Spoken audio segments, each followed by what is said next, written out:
Pueden ver la pantalla, Pedro Javier, o los que tengan micrófono.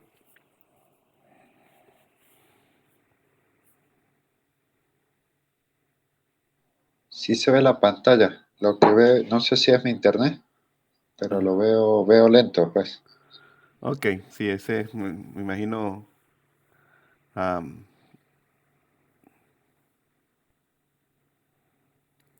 la conexión a internet.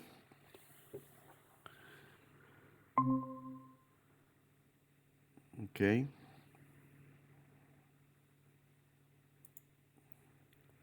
¿me escuchan?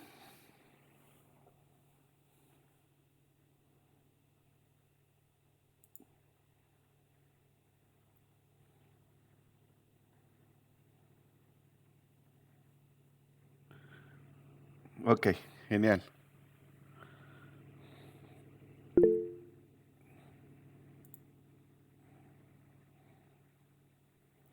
Ok, bueno, entonces vamos a comenzar. Entonces permítanme acá pasar al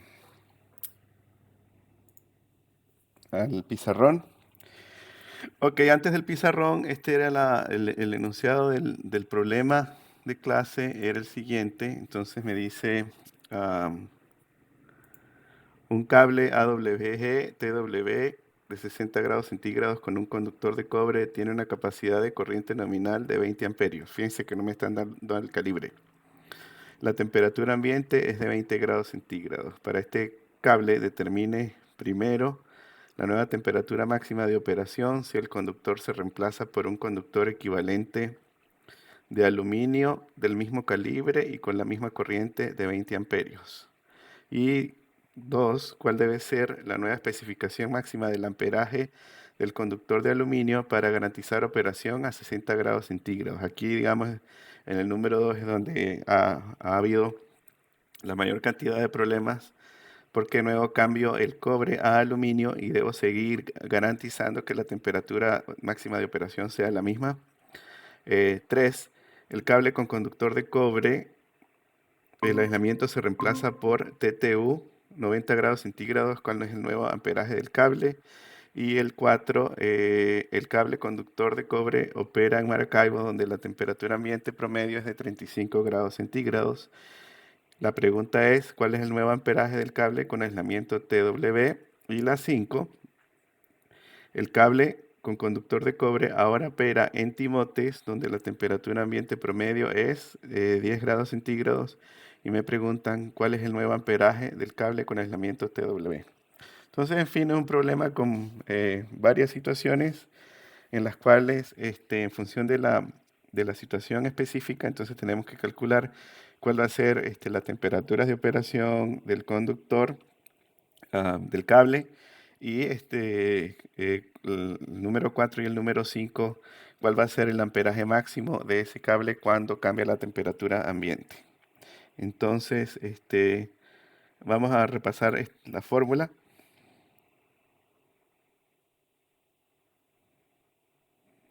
Ok, aquí perdí conexión.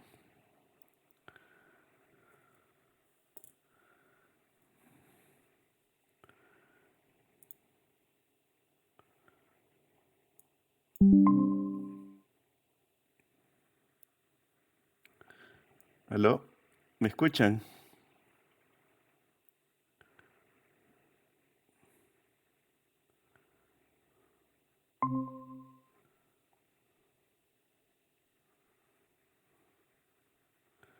Ok. ¿Aló? ¿Me escuchan? Sí, profe, sí lo vimos.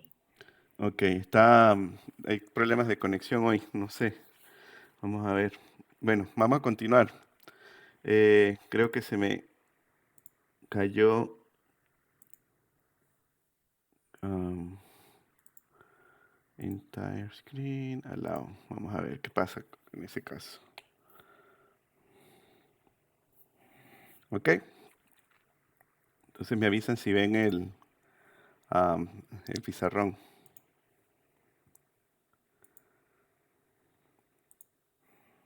Sí pueden ver la pantalla.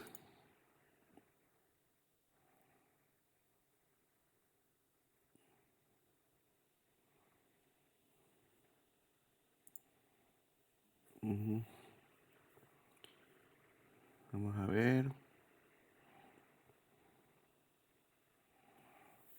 Aquí está Luis.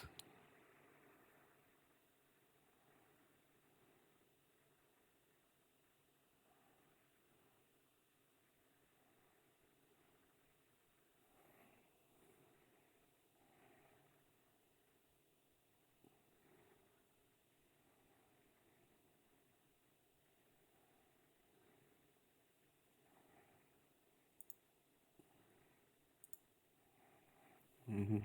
¿Me escuchan?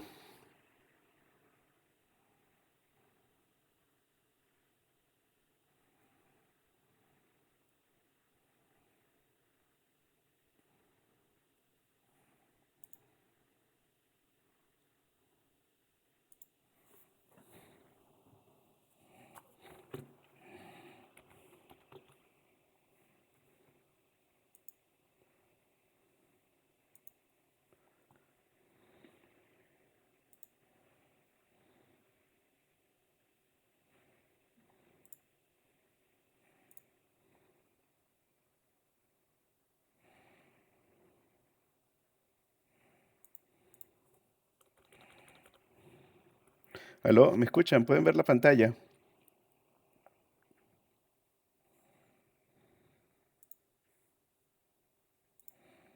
Sí,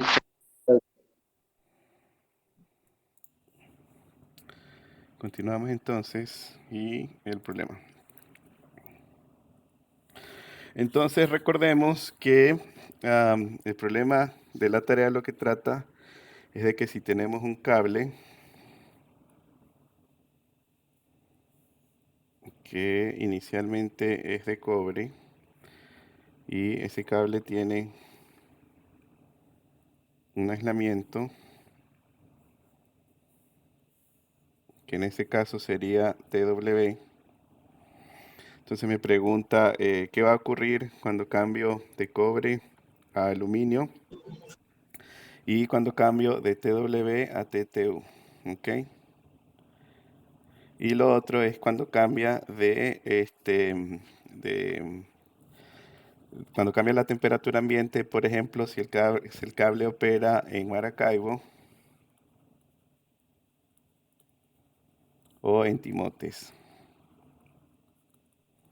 Entonces, bueno, vamos a repasar un poquito lo de la tarea. Recuérdense que esto lo estudiamos en clase y ahí tendríamos las ecuaciones que la potencia generada, la energía generada por disipación, generación de calor, efecto Joule, menos la energía que se disipa al medio ambiente iba a ser igual a la constante C por la derivada de la temperatura del conductor con respecto al tiempo. Y si recordamos, esto básicamente era el único calor que se va a generar aquí es por la circulación de corriente en el conductor, y esto es I cuadrado por la resistencia del conductor por T, y la disipada es cómo este conductor transfiere el calor, ese calor al medio ambiente. Entonces tenía tres formas. Primero era por la parte de conducción, luego sería la parte de convección y luego la parte de radiación.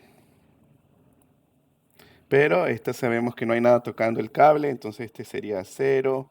La parte de radiación toma mucho tiempo, entonces esta no la vamos a considerar, la vamos a aproximar a cero, y entonces quiere decir que nada más vamos a considerar la parte de convección.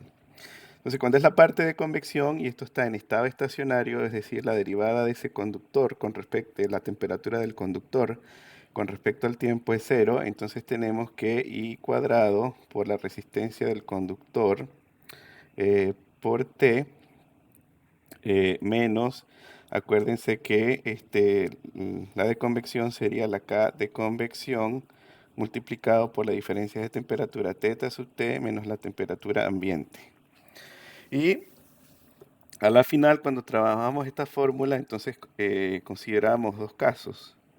El caso de la corriente 1 y el caso de la corriente 2. Pero antes de eso, permítanme despejar de esta ecuación la corriente. Entonces aquí me quedaría que la corriente al cuadrado va a ser igual a la K de convección dividido entre la resistencia del conductor por T y multiplicado por las diferencias de temperatura, θ sub C menos θ sub A.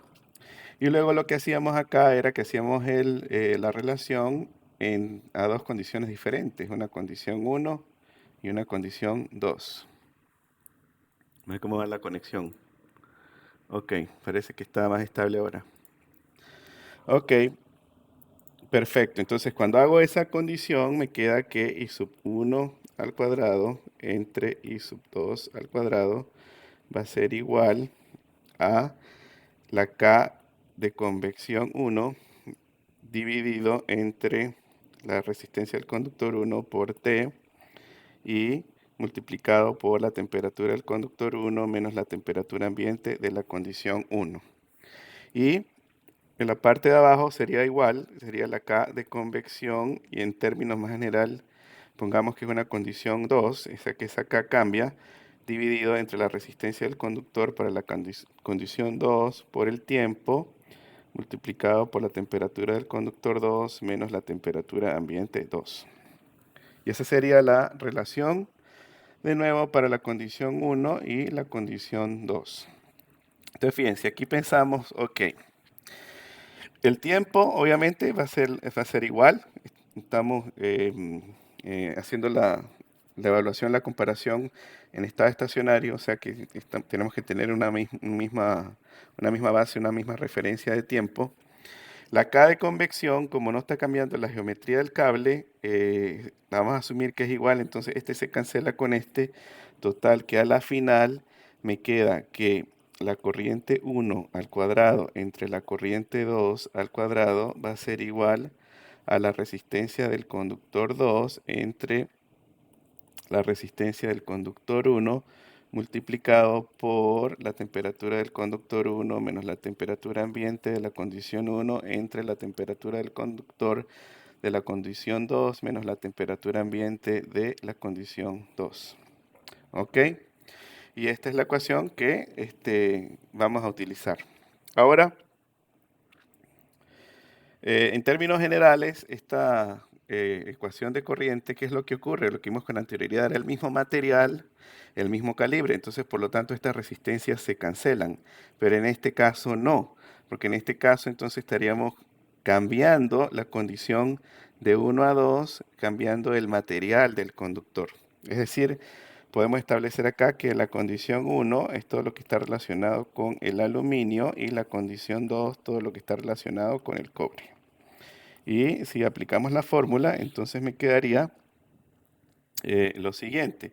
Me quedaría I sub 1 entre I sub 2, sería I sub 1 sería aluminio, I sub 2 sería la del cobre, quiero calcular es la del aluminio, entonces va a ser igual a la raíz cuadrada de lo siguiente. Fíjense, RC2 entre RC1, si las dimensiones no cambian, la misma longitud y la misma sección transversal, esto a la final va a colapsar y va a ser la relación entre las resistividades de los materiales. Entonces RC2, este sería la del cobre, esta sería la del aluminio y multiplicado por la temperatura de la condición 1 desde el cobre, que es del conductor de la condición 1 aluminio, menos la temperatura ambiente de la condición 1, que es aluminio, entre la temperatura del conductor del cobre, cuando el conductor es de cobre, menos la temperatura ambiente cuando el conductor es de cobre. Y, por ejemplo, en la segunda parte, o la segunda parte del problema, me preguntan cuál es la condición para garantizar funcionamiento a 60 grados centígrados. Como no estamos cambiando el aislante, entonces esto va a ser 1, porque sabemos que el θ C máximo tiene que ser igual a 60 grados centígrados, tanto para la condición 1 como para la condición 2, y la temperatura ambiente es igual a 20 grados centígrados, o sea que esto es 1. O sea que a la final, por lo tanto, para esa parte 2 del problema, la corriente del aluminio va a ser igual a la corriente del cobre multiplicado por la relación de la resistividad del cobre y la resistividad del aluminio.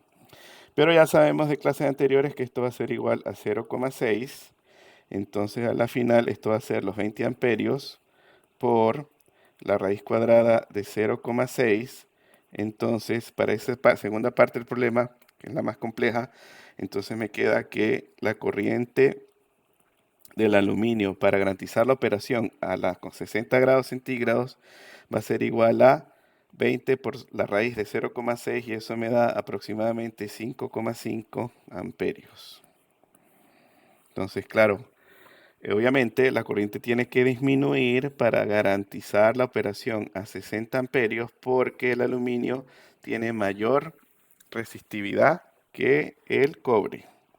Y esta sería, digamos, la respuesta para esa segunda parte, que es donde tuvieron o donde han tenido la mayor cantidad de problemas, porque de ahí es donde surgieron la mayor cantidad de preguntas.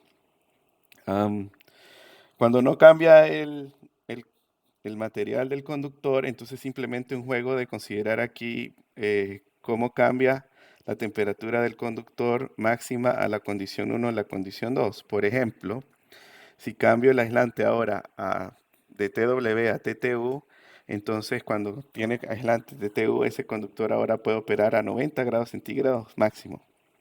Y el 4 y el 5 es simplemente considerar los cambios de temperatura ambiente, que esa sí está directamente relacionada con la fórmula que vimos en clase.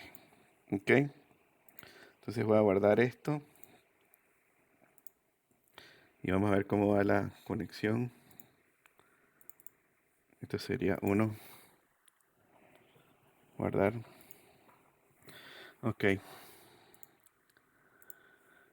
Preguntas. ¿Se vio?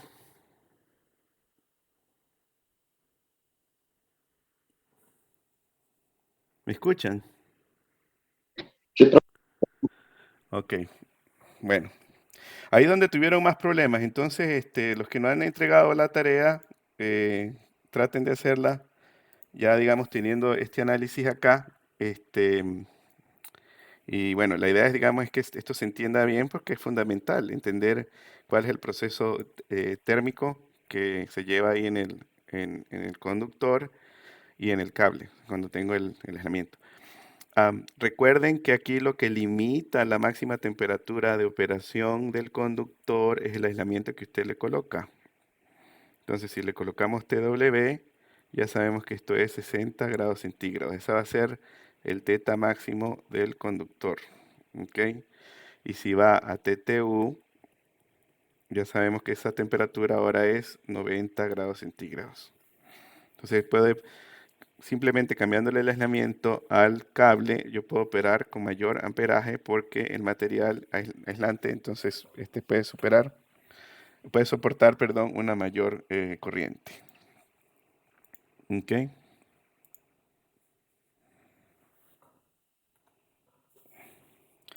Perfecto, entonces seguimos. Ok, entonces, si no hay ninguna pregunta,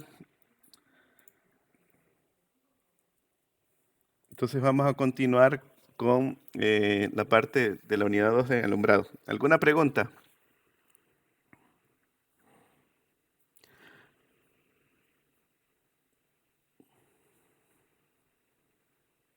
Natasha, ¿alguna pregunta?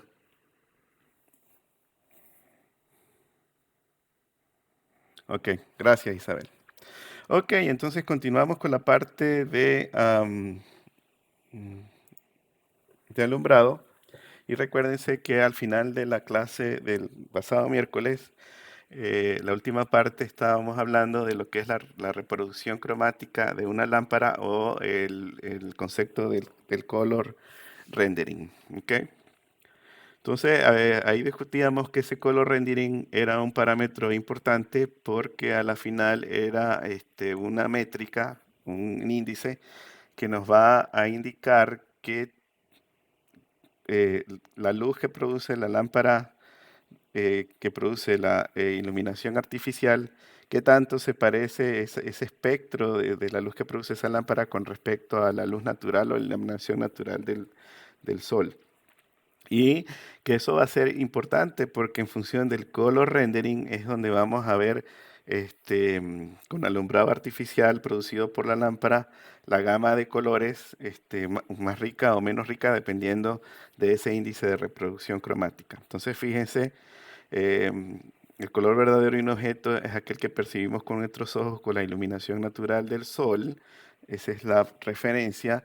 La reproducción cromática de una luz de fuente artificial es la relación entre el color visto bajo una fuente natural y el que percibimos bajo la fuente artificial, y está relacionada con el espectro. Entonces, en teoría, una lámpara ideal o con un índice de reproducción cromática del 100%, pues produciría exactamente el mismo espectro de color que tiene la luz del sol. ¿Ok?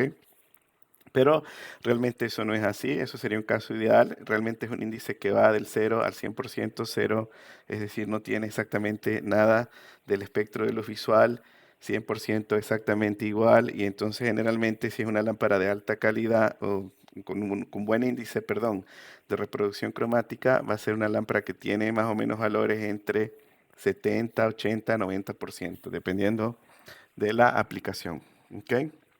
Entonces aquí veíamos un ejemplo a donde se comparan dos fotografías con diferentes tipos de luz. En la fotografía de la izquierda, entonces vemos que aquí hay una mayor cantidad de color, hay una riqueza de color que no se puede apreciar en la segunda fotografía, porque en la segunda fotografía lo que estamos representando acá con un ejemplo ilustrativo sería el color rendering de esa modelo, digamos, con esa lámpara 2, no me va a producir la riqueza del color con una lámpara con un mayor índice de reproducción cromática.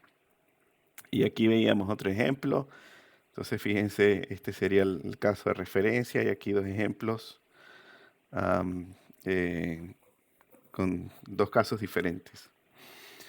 Ok, ahora un poquito de las aplicaciones. Generalmente las luces cálidas con alta reproducción cromática se van a utilizar en hoteles y restaurantes. Y ahí ven dos ejemplos. Ok, que queremos esa riqueza del color en esos ambientes. Aquí vemos un ejemplo de cómo se verían unas frutas cuando están siendo iluminadas por energía, por luz artificial, con luz fría y con luz cálida. Entonces fíjense que el color rendering allí es diferente. La luz cálida, que en este caso estamos asumiendo que tiene un mayor índice de reproducción cromática, pues se ve de nuevo la riqueza de los colores. Aquí hay otro ejemplo, sería un abasto a la luz ya más fría. eh, Como pueden ver, los colores no son tan ricos. Eso quiere decir que estas lámparas, esta luminaria, las lámparas de la luminaria van a tener un índice de reproducción cromática bajo.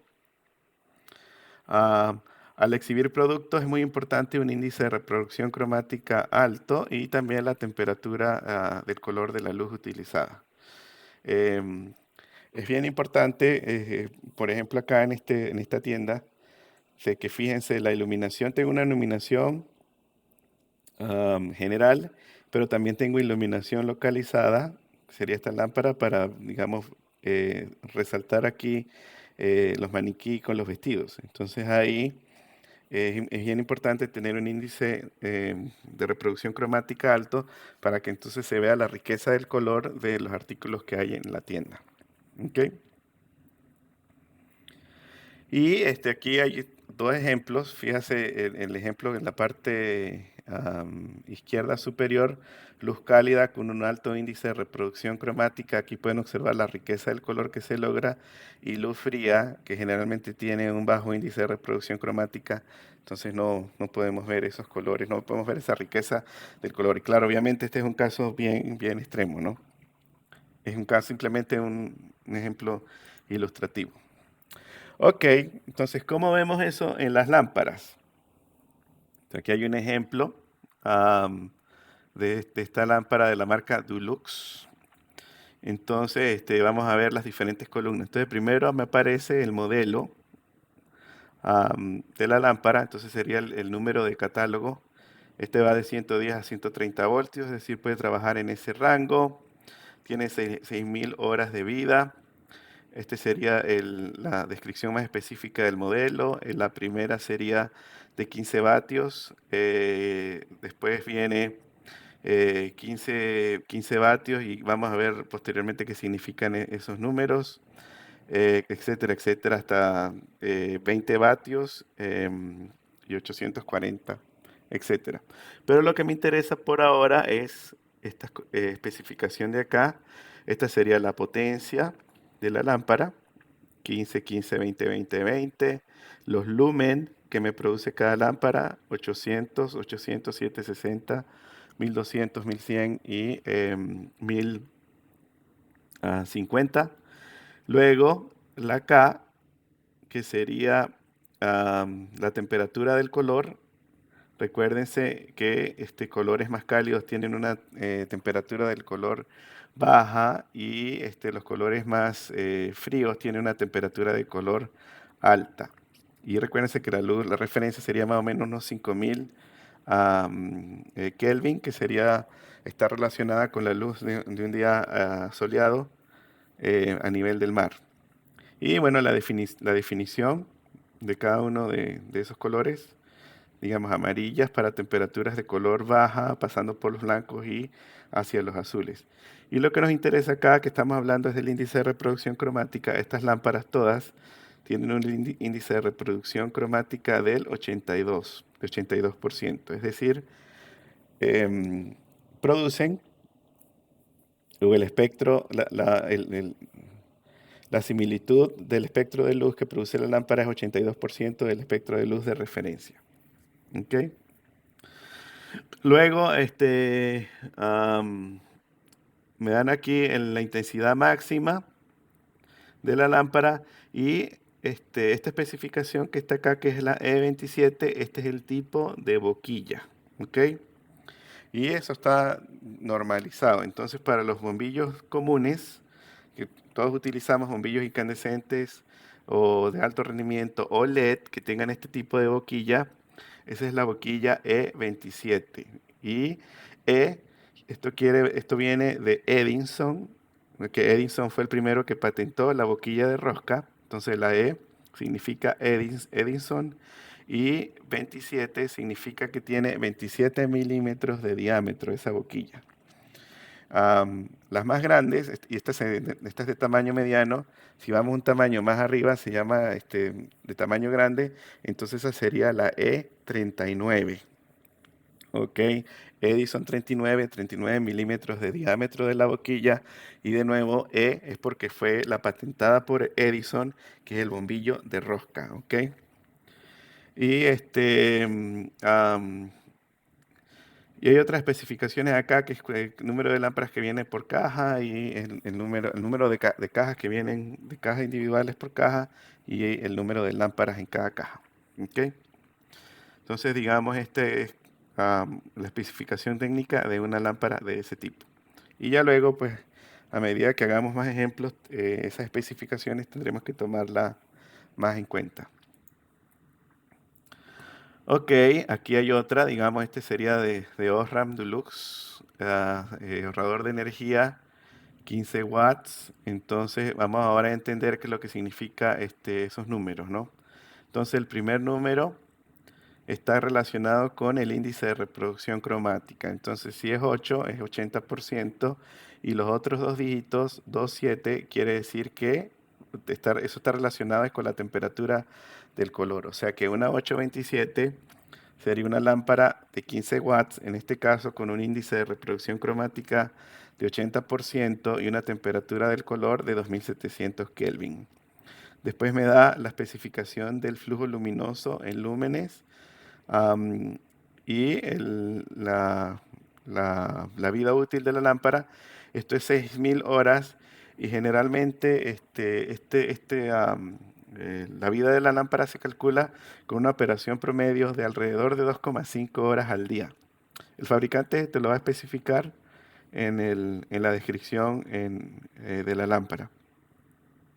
Y bueno, te viene el voltaje, después viene el tipo de boquilla, puede trabajar en dos frecuencias 50 y 60 Hz y dónde fue fabricado. Entonces, fíjense, es importante entender de nuevo las especificaciones de la lámpara. Ok, tipos de lámparas. Vamos a ver cómo va la conexión.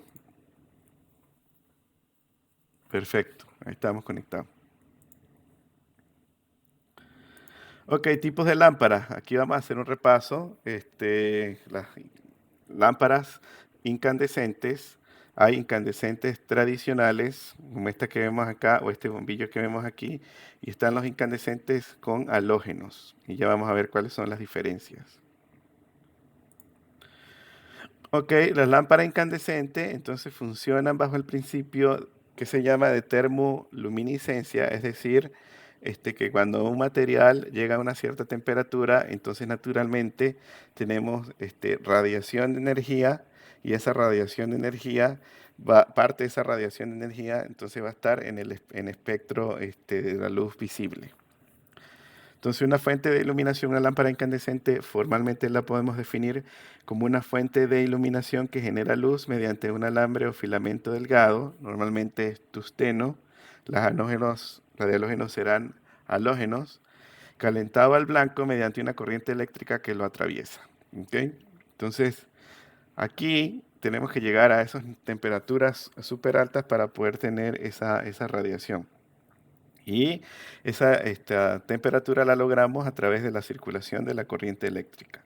Ese sería el principio de la lámpara incandescente. Entonces, fíjense, lámparas incandescentes consumen energía, potencia eléctrica para calentar el filamento y luego de que el filamento se calienta, entonces el filamento genera y emite luz en el espectro de luz visible, o sea, luz. Y aquí vemos diferentes tipos de lámparas.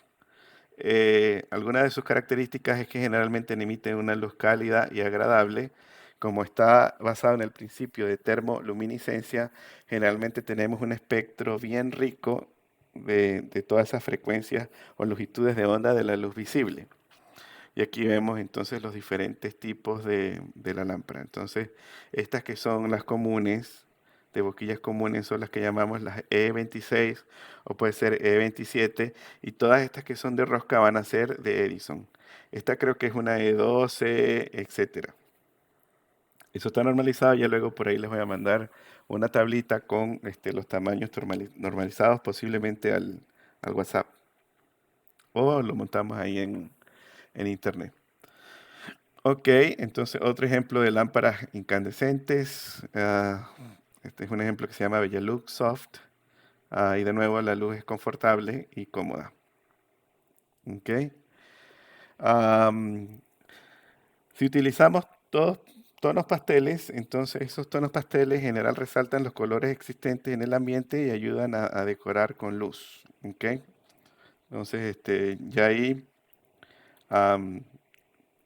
nosotros tenemos que saber en términos generales, pero ya realmente un decorador de ambiente es el que se encargaría, digamos, de tomar esas decisiones como a la final cómo va a quedar el ambiente final decorado. Aquí, digamos, hay otro ejemplo. Entonces esto lo vamos a pasar relativamente rápido. Fíjate, hay unas que son así como de tipo reflector, entonces estas lo que hacen es que concentran un poco am, la luz. Entonces aquí está el filamento dentro de la lámpara, la luz que va hacia la parte derecha en este caso, entonces se refleja y es como más flujo, más direccional que el flujo de la lámpara convencional que sería en todas las direcciones, ¿no? Lámparas incandescentes, este sería otro tipo.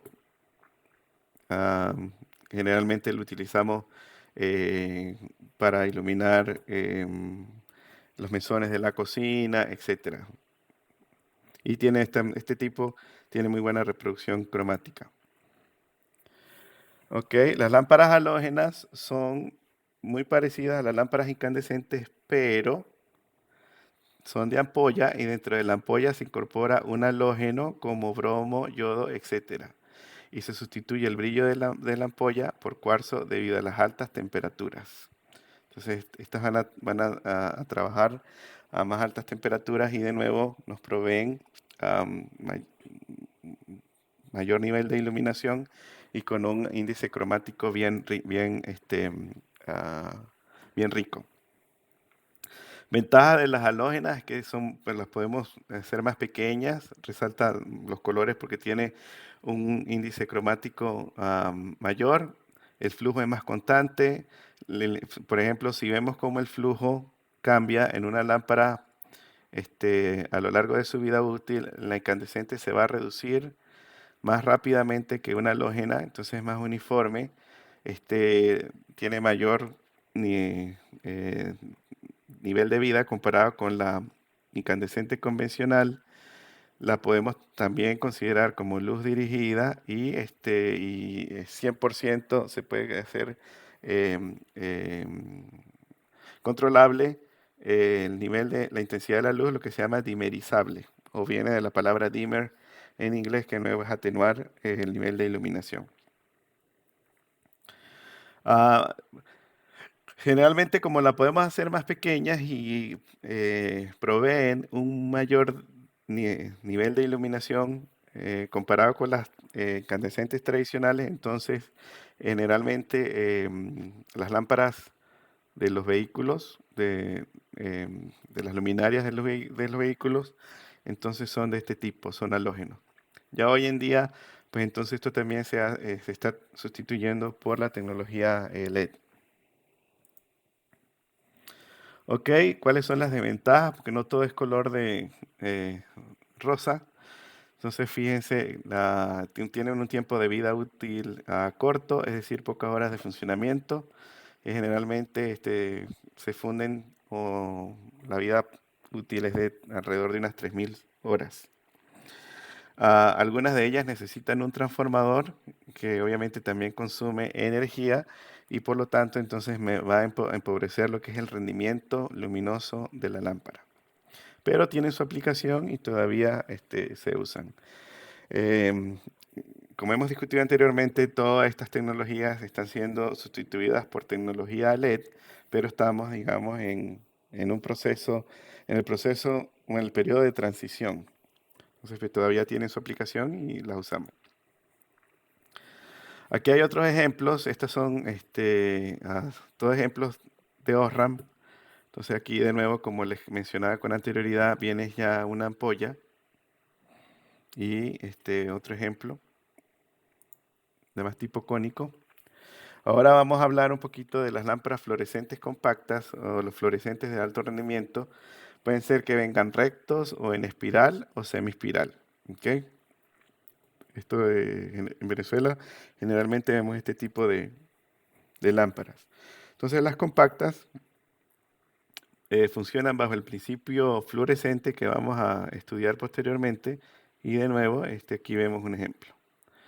Am, Formadas por varios tubos estrechos, generalmente de 10 a 15 milímetros de diámetro, curvados o conectados entre sí para conseguir dimensiones muy reducidas, como por ejemplo la de tipo espiral. Ok, estas lámparas fluorescentes tienen incorporado lo que se llama un balasto, o balasto, perdón. Y entonces este balasto lo que me va a permitir es arrancar esa lámpara, porque a la final recuérdense que la fluorescente funciona bajo el principio de descarga de un gas. Ya por ahí más adelante tenemos una diapositiva en la que hablamos un poquito más de detalle de ese fenómeno.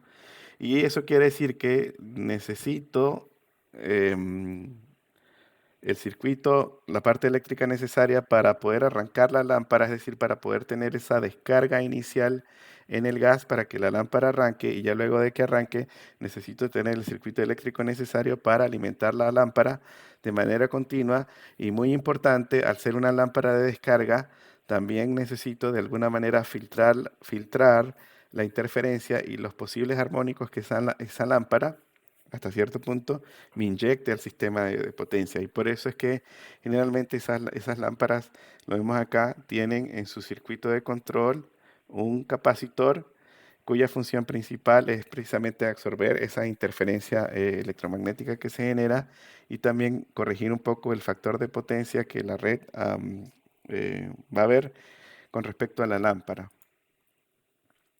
Ok, entonces, ¿cuáles son, digamos, los beneficios? Entonces ahorramos porque con menos energía llegamos a tener el mismo nivel de iluminación que una lámpara incandescente, es de encendido inmediato, libre de destellos comparados con las fluorescentes convencionales. Es una luz estable sin parpadeos. Esto es súper importante porque en un fluorescente convencional realmente lo que está ocurriendo es esa lámpara prende y apaga a 60 Hz, mientras que estas pues, generalmente operan a una frecuencia más alta y tienen una mayor resistencia o alta resistencia a los encendidos, es decir, van a durar más. Y por eso, digamos, es que las utilizamos. Y son compactas porque el balasto es electrónico y generalmente operado a una alta frecuencia, entonces los tamaños allí se van a reducir. ¿Ok? Entonces aquí vemos otras soluciones para el tipo convencional, de boquilla convencional, o sea, podemos sustituir el bombillo incandescente por una de estas y si son, digamos, de tipo PIN, o conector de PIN. Y otros dos ejemplos acá. Entonces fíjense, también hay de tipo tubular, de tipo tubo. Aquí vemos dos ejemplos. Todo esto la hemos visto porque son las que generalmente se utilizan en las luminarias de los salones de clase, en hospitales o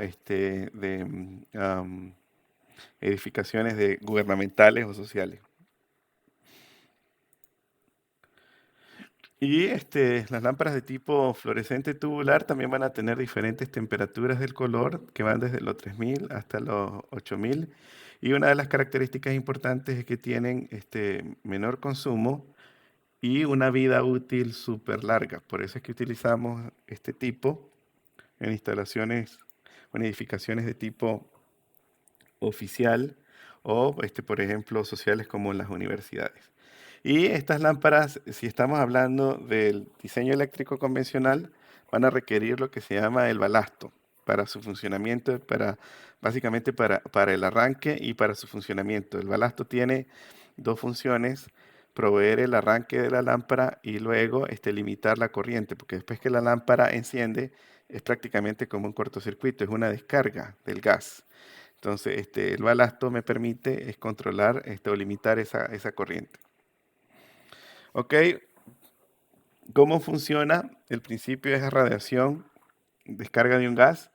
Entonces ahí tenemos la radiación ultravioleta y al gas o dentro del tubo le colocamos un polvo con base a flúor, o sea, es un polvo que es fluorescente, que cuando por la parte interna llegan los rayos ultravioletas, entonces esos rayos ultravioletas son convertidos al espectro de la luz visible. Entonces, de nuevo, ese es el principio de funcionamiento de este tipo de lámparas. De nuevo, en base a descarga de gas y con el polvo que tiene el tubo en la parte interna, entonces ese ultravioleta de la descarga, entonces se convierte en luz visible. La convertimos a luz visible. Entonces, fíjense, aquí hay un poquito de detalles con respecto a cómo es la parte interna de ese polvo que tiene el fósforo y produce el fenómeno fluorescente. Hay de capa sencilla y de doble capa, y entonces los diferentes tipos de materiales que se usan ahí, como los halofósforos, trifósforos y los halofósforos. ¿Ok? De nuevo, esos fósforos, halofósforos, trifósforos y halofósforos hacen esa conversión eh, de rayos ultravioleta al espectro de luz visible. Y aquí están los diferentes tipos de tamaños normalizados: el T12, T8, T5 y T2, y es básicamente el diámetro del tubo. Y a mayor tamaño, entonces vamos a tener mayor potencia y mayor flujo luminoso por lámpara. ¿Ok? Aquí están los diferentes tipos. Están de los que llaman de tipo bipin, de single pin y con terminación. Generalmente en Venezuela utilizamos son los medium bipin o los de 2 pines.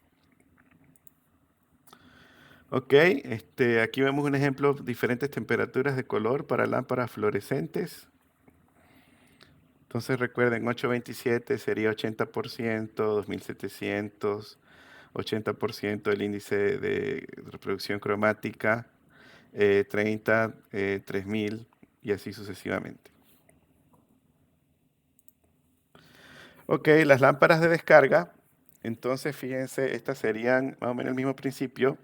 Funciona bajo el principio de descarga de un gas y son de mercurio de sodio de alta presión y a la final están comparada con los otros tipos de lámparas que me van a dar mucho más rendimiento luminoso. Eh, las de vapor de mercurio son las que vemos que son como tipo blancas, azules, y las de sodio son las que son rojas anaranjadas. Y generalmente lo utilizamos para alumbrado público. Entonces, fíjense, las lámparas de descarga aplican el mismo principio que los rayos en la naturaleza. La descarga se puede producir en una atmósfera de vapor, de sodio o de mercurio. Entonces, hay una ampolleta donde tengo el gas de sodio de mercurio a alta presión y cuando lo alimentamos con la energía eléctrica, lo que tenemos de nuevo es una descarga en ese gas y esa descarga entonces produce un espectro de luz visible. Y aquí hay unos ejemplos de cómo se aplican estas lámparas para el alumbrado público. Aquí hay otros ejemplos de diferentes lámparas. Hay unas lámparas que son mixtas, entonces generalmente tienen la ampolleta de descarga y también van a tener un filamento de la parte como un bombillo convencional. Entonces ahí enriquece, digamos, más el espectro. Ok, este sería el funcionamiento. Como es una lámpara de descarga, de nuevo, tengo que tener el balasto, que está representado aquí con la inductancia de este transformador. Tengo que tener un ignitor y hay un capacitor que me va a permitir de nuevo controlar los armónicos que se inyectan a la red y me van a permitir hacer el arranque de la lámpara. Entonces, les mandé un video donde esto más o menos se explicaba el funcionamiento de lo que era el ignitor, el cebador o el arrancador de la lámpara fluorescente y también se explicaba cómo funciona el balasto. Aquí hay un ejemplo del aparato de alumbrado donde vemos entonces la lámpara como tal, la luminaria y el balasto con su capacitor. Aquí hay otro ejemplo. Y otros ejemplos de los halogenuros, que son que tienen una reproducción cromática muy atractiva y estas se utilizan es para presentación de productos, porque nos interesa que las personas vean el color real de esos productos. ¿Okay? Después acá están los halogenuros metálicos y las aplicaciones que tienen. Otro ejemplo de los halogenuros metálicos y aquí sería un ejemplo de cómo se aplicarían ellos en una tienda. Y esto es en la tienda Nike de las Mercedes en Caracas. ¿Okay? Otro ejemplo, en Maracaibo. Y lámparas de descarga son adecuadas para la iluminación de edificios, industrias y oficinas y salas de venta. ¿Okay? Pero básicamente el mismo principio. Sé que esto lo vamos a pasar relativamente rápido.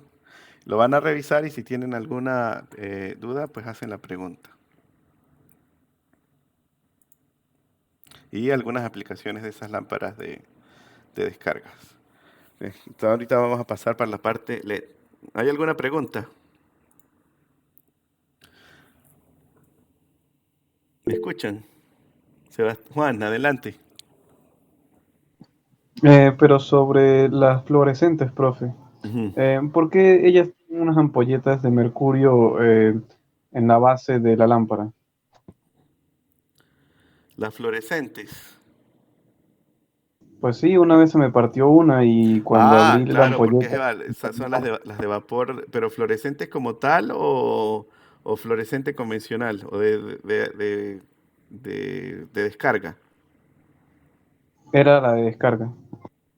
Ah, ok. Si es de descarga es porque precisamente ese es el funcionamiento de la lámpara. Es una lámpara que funciona con vapor de sodio o de mercurio. Entonces, si tenía una ampolleta de mercurio, entonces cuando se calienta es donde se produce el gas de mercurio, que es el que va a producir la descarga. Ese Ah, sería, ok, o sea, no es realmente en forma gaseosa, se forma el gas cuando se calienta. claro, por eso hay que dejarlas calentar al principio. No sé si han visto a veces que cuando, esas generalmente las utilizamos en instalaciones deportivas. Entonces, cuando se enciendan hay que esperar que la lámpara caliente para que pueda producir la luz. Entonces, lo que está ocurriendo es que cuando se calienta ese mercurio pasa de un estado, o parte de ese mercurio, pasa de estado sólido a gas. Y ese sería lo que Ok, está perfecto. ocurriendo en ese caso.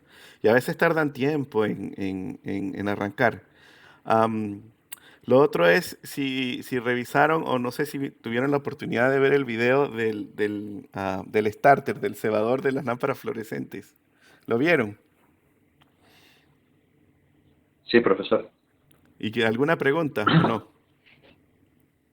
Mm, O sea, me quedó la duda porque, o sea, la lámpara al fluorescente como tal es calentar el gas que hay dentro de ella, ¿sí? Pero No. el starter, como lo Ajá. mostraba ahí, también es el mismo principio. Calentar un gas hasta que se cierra la lámina bimetálica que trae y Sí. activa el circuito. Ok, entonces como Entonces, está esa duda, vamos a discutirlo aquí rapidín en el pizarrón cómo funciona. Ok. Ok, entonces vamos a ver cómo funciona. Ok, ok, entonces vamos a representar, aquí tenemos la lámpara. Este va a ser el tubo fluorescente. Claro, este es el convencional, ¿no? Aquí tienes los dos terminales, tubo fluorescente. Y aquí va a estar fase neutro. Y aquí en la fase, entonces esto va a pasar por el balasto. Este sería el balasto. Y aquí en paralelo con la lámpara vamos a tener el cebador o el starter, el arrancador. Y aquí en paralelo vamos a tener el capacitor. Este que está aquí es el cebador, el starter. ¿Ok? Entonces fíjese cómo funciona inicialmente esto. ¿Ok? El cebador, si lo vieron eh, en el video, tiene un bimetálico. ¿Ok? Entonces tiene una ampolleta dentro del cebador y esa ampolleta aquí vamos a poner que tengo un switch, perdón, vamos a cerrar este switch. Inicialmente la lámpara está apagada, el bimetálico está abierto, es decir que esto es circuito abierto y es decir que inicialmente el circuito sería el balasto. Inicialmente la lámpara está apagada, es decir, aquí no hay corriente, circulación de corriente, y entonces fíjense que inicialmente me queda en el circuito es el balasto, que es una inductancia L en serie con un capacitor. ¿Ok? Entonces, cuando se conecta acá el switch, aquí vamos a tener lo que se llama un circuito resonante, la inductancia con el capacitor. Pero fíjense que al tener aquí al conectarlo y al tener aquí la descarga, lo que está haciendo es también conmutando la corriente de esta inductancia. Entonces lo que queremos inicialmente es tener un alto voltaje entre estos terminales de la lámpara para que ocurra la descarga. que es cuando la lámpara arranque.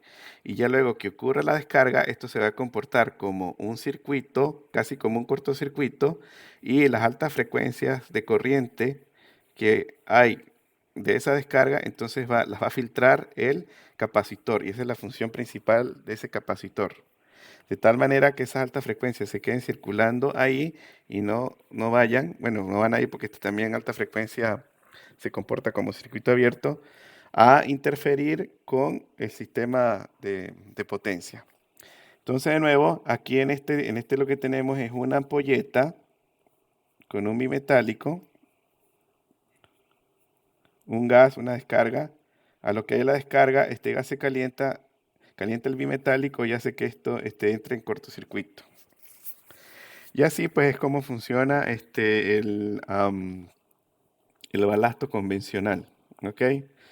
Entonces ya con esto denle otra mirada al video y a lo mejor ahí va a quedar claro cómo funciona, un poco más cómo funciona exactamente el balasto.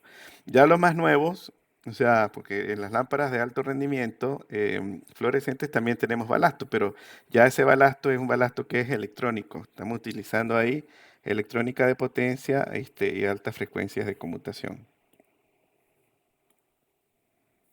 Este sería el número 3.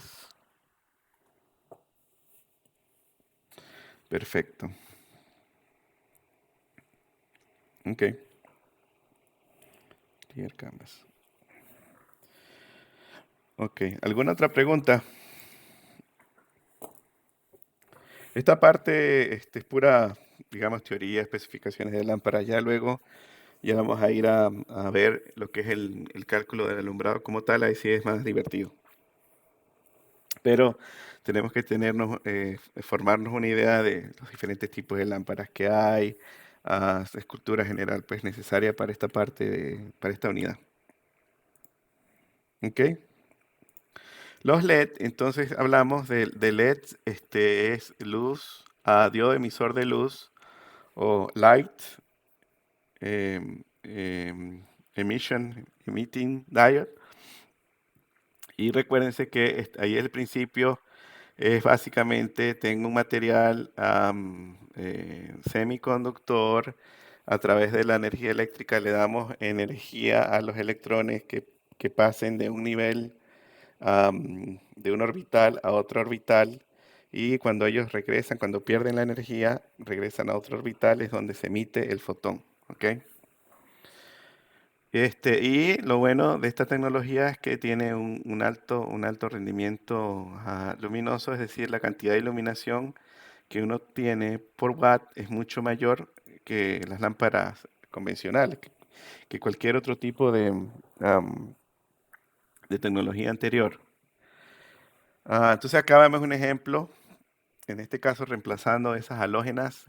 Las lámparas se consiguen juntando varios LEDs, o sea, un LED produce poco y a lo que colocamos varios, entonces tenemos el nivel o los lúmenes necesarios. Aún son caros, pero tienen grandes ventajas comparados con las tecnologías convencionales. 90% de la corriente se transforma en iluminación, tienen un largo nivel, una larga vida útil. No se deterioran si se encienden y se apagan, y lo muy importante, no producen ruido.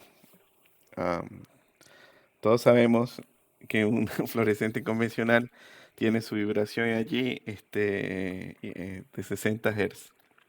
Y acá en esta tabla, entonces se están comparando las diferentes tecnologías de lámpara con la LED. Entonces fíjense que una bombilla incandescente, la vida útil y la eficiencia del rendimiento más o menos nos da, si es incandescente, 16 lumen por watt.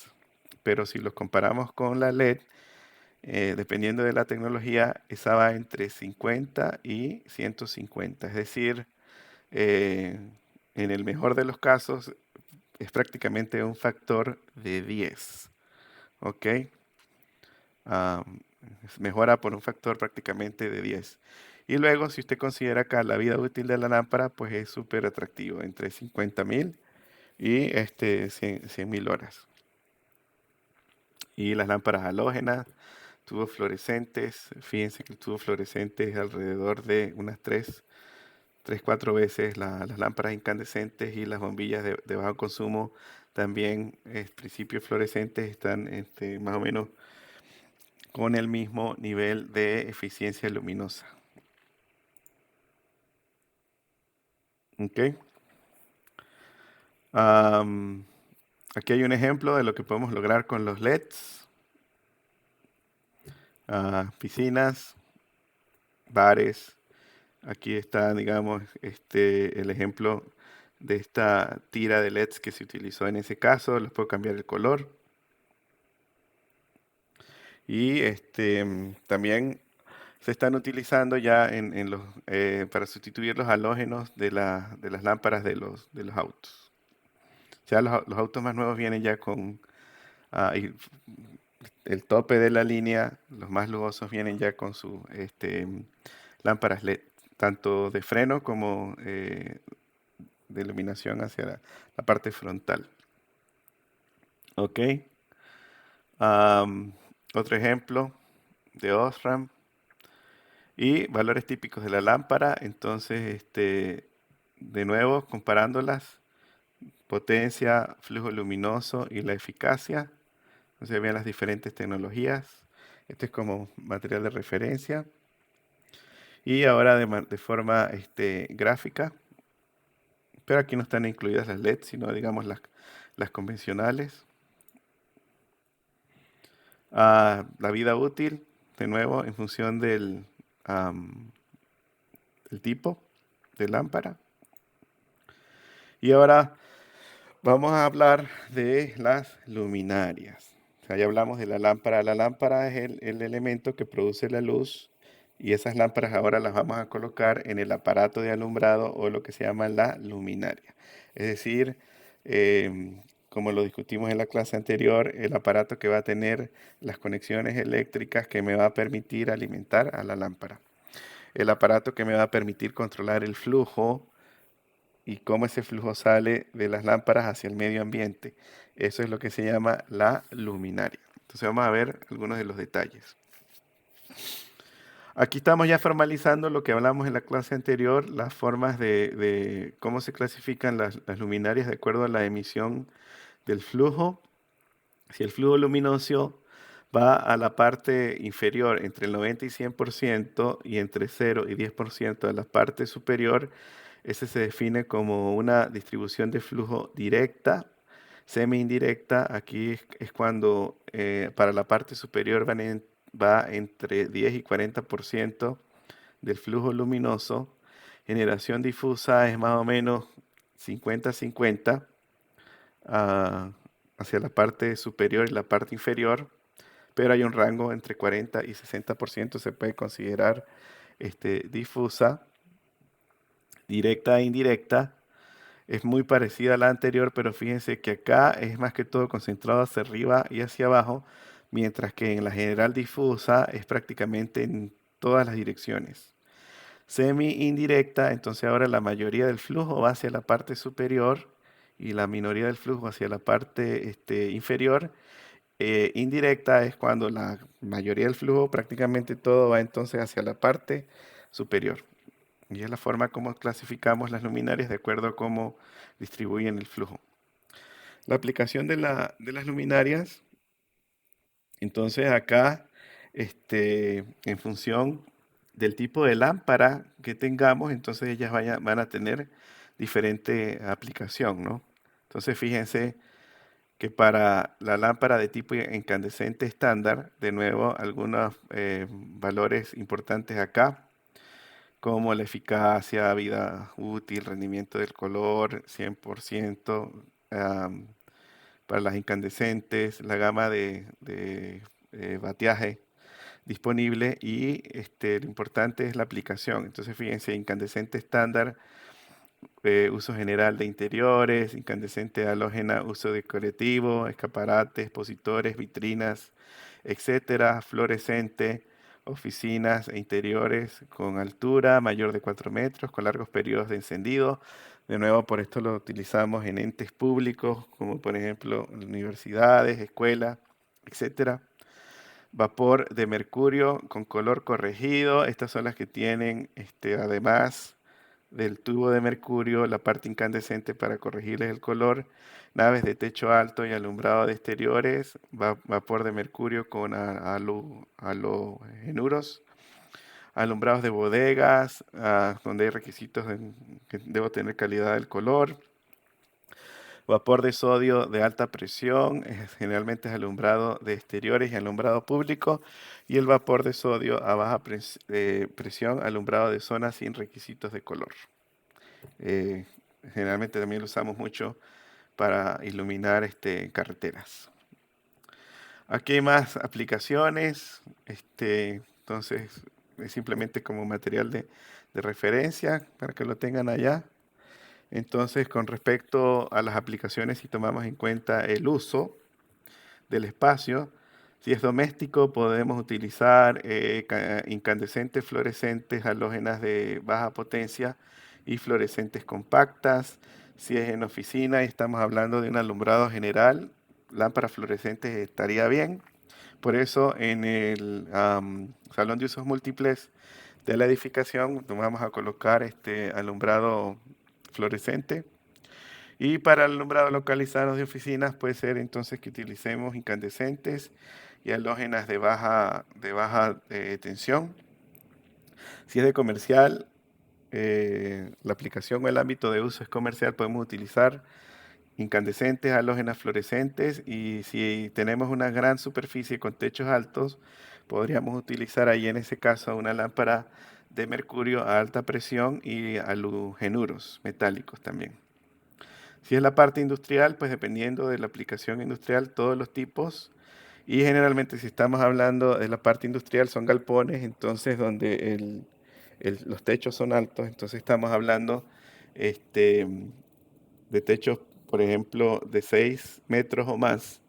Si son de 6 metros o menos, fluorescentes. Si son de 6 metros o más, entonces generalmente ahí nos vamos a las lámparas de descarga de alta presión y tienen que estar montadas en proyectores.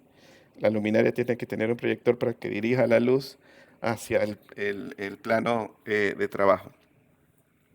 Y obviamente si estamos en la parte industrial y estamos fabricando algo, vamos a tener también muy seguramente que tener requerimientos de tipo localizado. eh, entonces ahí podemos utilizar incandescentes porque si es localizado, generalmente es actividad visual, entonces nos interesa tener un buen índice de reproducción cromática. La parte deportiva son luminarias situadas a bajas alturas, fluorescente, y si es a cielo abierto, entonces luminarias situadas a gran altura. Esos son los reflectores de los estadios, por ejemplo, o canchas, y generalmente son lámparas de vapor de mercurio a alta presión, con halogenuros metálicos, y también puede ser que en algunos casos se haya vapor de sodio a alta presión. Y son de nuevo las aplicaciones en función del ámbito de uso. Para oficinas, que es lo que generalmente, o la parte comercial, generalmente, o en la gran mayoría de los casos, vamos a utilizar luminarias con fluorescente, con lámparas fluorescentes, y aquí, digamos, entonces tenemos varios ejemplos.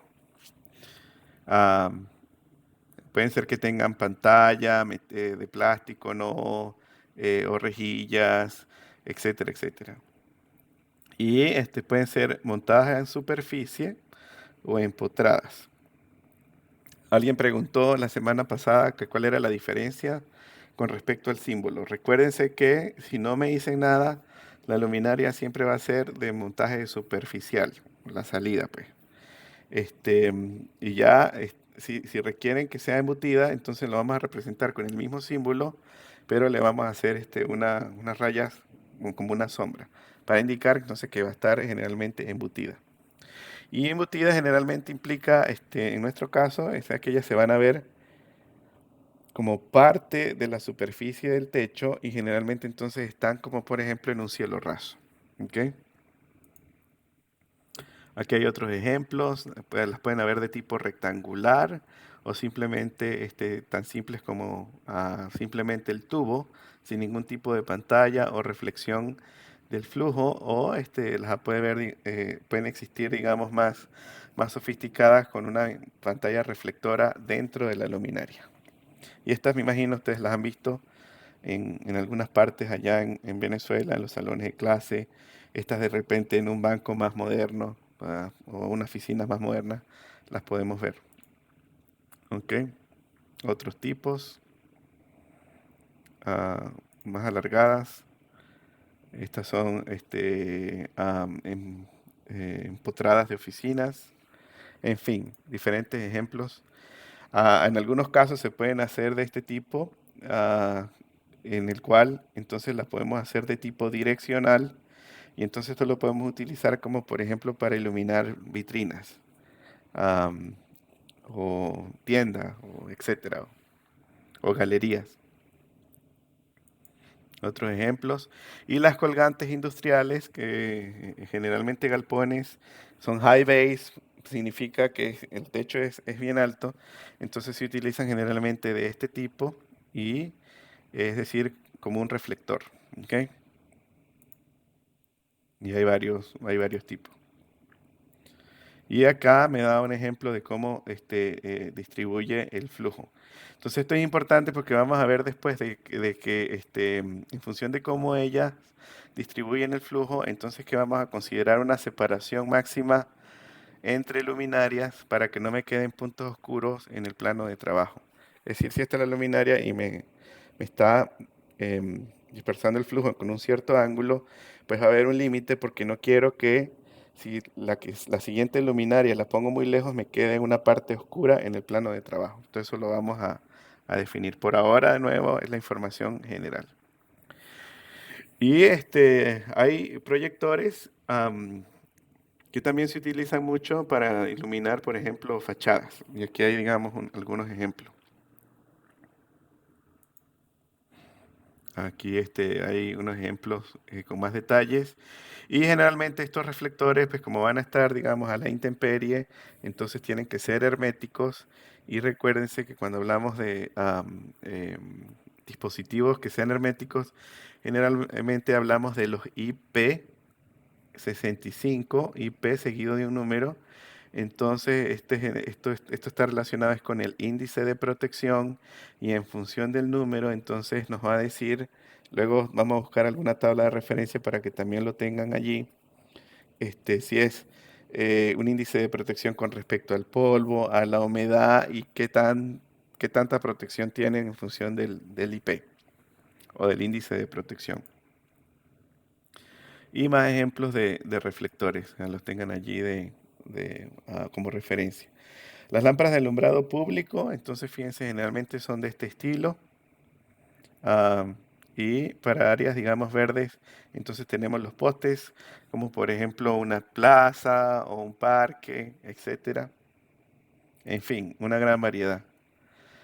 Halógenas decorativas, de nuevo, que sean de tipo direccional.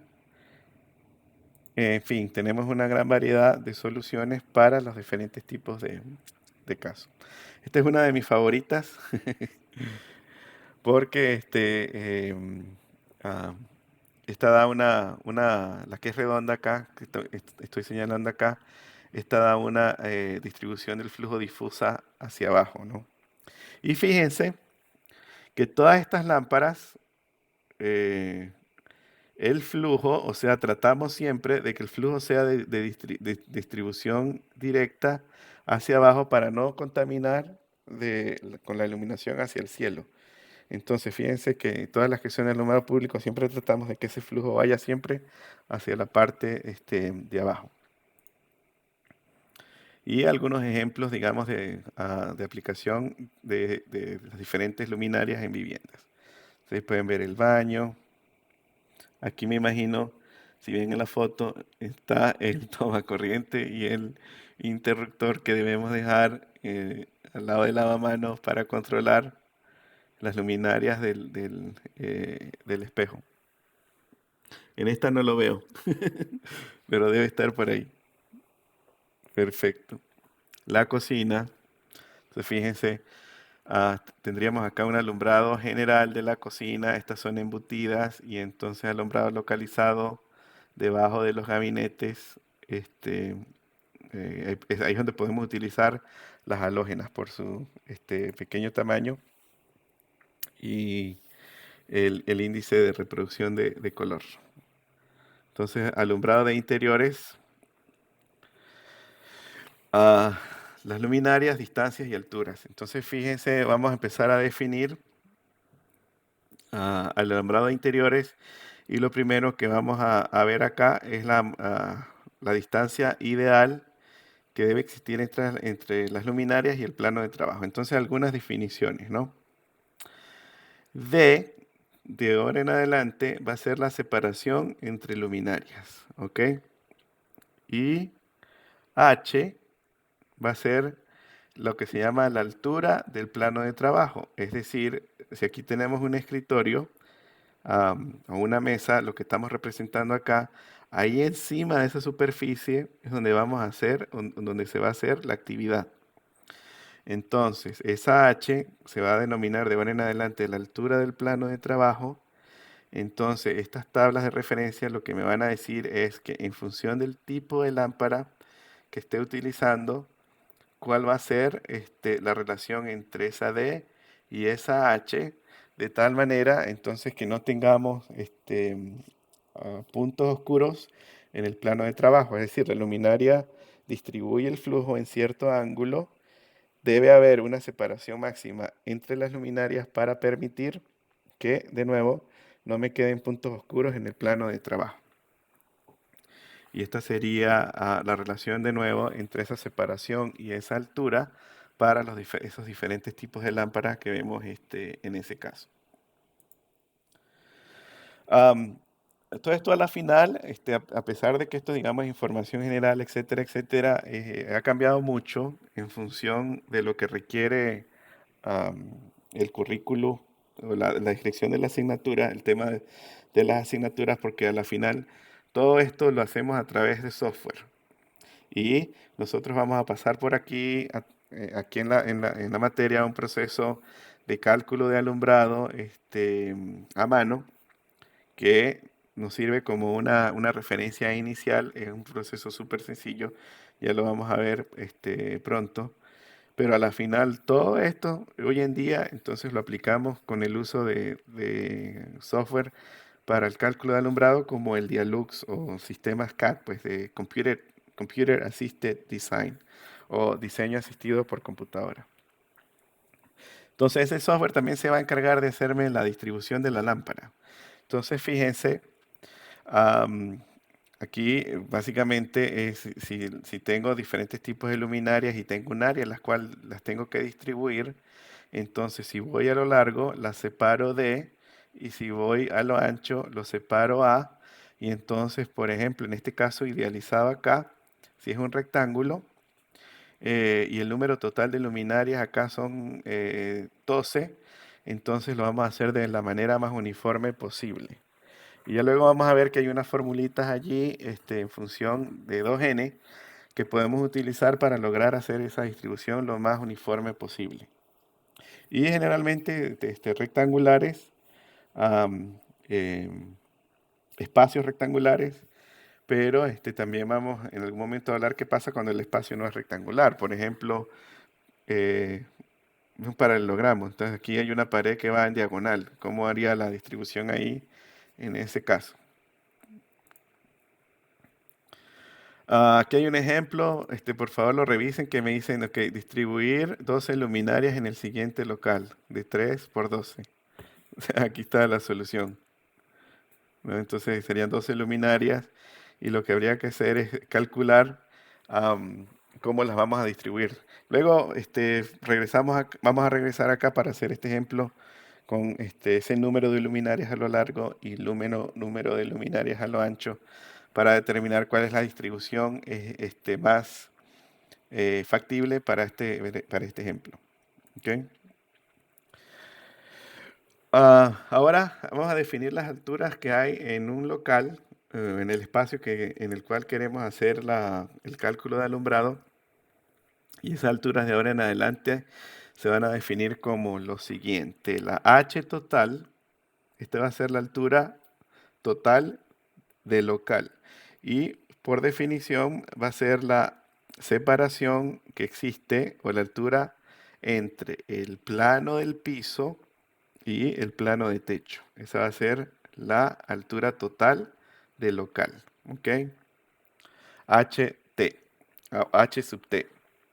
H va a ser la altura que hay entre esta raya azul que va a ser el plano de trabajo, la altura a la cual estamos haciendo la actividad, y el plano de techo. HS va a ser de ahora en adelante la altura del plano de trabajo y generalmente suele ser 0.85 metros, se toma. En algunos casos puede ser que esto cambie porque en ese caso específico sé exactamente a qué altura se va a desarrollar la actividad visual. Entonces ahí lo ajustaré a ese caso específico, pero si no me dicen nada en términos generales, entonces vamos a asumir que ese plano de trabajo siempre va a estar a esa altura de 0.85 metros desde el suelo. H, ya lo vimos con anterioridad, esta va a ser entonces la separación que existe entre el plano de trabajo y el punto donde está ubicada la luminaria, específicamente el centro, digamos, de la lámpara. ¿Ok? Esa sería la altura H minúscula. Y la altura D minúscula, entonces sería la altura o la distancia que hay desde el plano de la luminaria o de la lámpara, el plano de las lámparas, hasta el plano del techo. Entonces esa por definición va a ser D minúscula, que se llama altura del plano luminarias a techo, o luminarias techo. ¿Ok? Entonces, ojo con esa nomenclatura que la vamos a seguir utilizando. Y en función de esta definición, pues entonces básicamente podemos ver que H sub T va a ser igual a D minúscula más HS, H mayúscula va a ser D más H, etcétera, etcétera. Y en función de cómo estén instaladas las luminarias, pues en algunos casos esa D va a ser igual a 0. Por ejemplo, si estas luminarias están instaladas en superficie, la superficie de techo, pues entonces esta D va a ser igual a 0 y esta H minúscula va a ser igual a la H mayúscula. ¿Ok? Cálculo de las alturas. Entonces, locales con altura normal, oficinas, viviendas, aulas, etcétera. H minúscula tiene que ser lo más alto posible. Si tengo una altura convencional, 2,5 metros. Entonces H lo más alto posible quiere decir que si este es el caso, la preferencia allí sería instalar las luminarias de manera superficial. ¿Ok? Locales con iluminación directa, semi-indirecta y difusa, eso quiere decir generalmente mayor altura de techo, las lámparas van a estar colgantes. Entonces, el óptimo, la relación óptima que debería haber entre H y las dimensiones del local, entonces H es recomendable que sea 4/5 H sub T menos H sub S. ¿Ok? Y ahí entonces me permitiría tener una idea de dónde de manera óptima van a ir ubicadas esas luminarias. Y en locales con iluminación indirecta, entonces generalmente esto puede ser, por ejemplo, un bar, donde no quiero tener la iluminación directa porque, digamos, es un ambiente de entretenimiento, quiero niveles de iluminación bajos, bastante luz cálida para que la gente se relaje. Entonces ahí en ese caso sería un caso de iluminación indirecta. Entonces el criterio para la H es 3/4 de HT menos HS y la separación es más o menos un cuarto. El caso óptimo sería un cuarto de HT menos HS. Pero claro, todo esto va a depender del requerimiento de alumbrado también que se tenga, ¿no? Estas son algunas indicaciones iniciales que podemos tomar como referencia, pero en el caso precisamente de iluminación indirecta, cuando se haga el cálculo, tendríamos que ver cuál es exactamente la separación que vamos a tener para el nivel de iluminación que se requiere, en función de las normas y todo lo demás. Entonces, fíjense, aquí hay un ejemplo.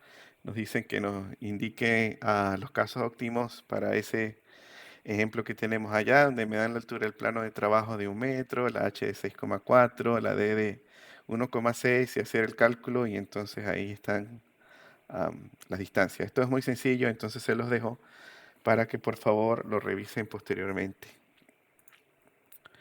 Ok, entonces vamos a ver si esto está claro, porque ahora vamos a empezar a definir lo que es el factor de mantenimiento y el coeficiente de utilización del local, que es una parte súper importante del cálculo del alumbrado.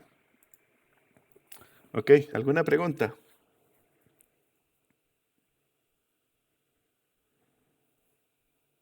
Sí, seguimos transmitiendo.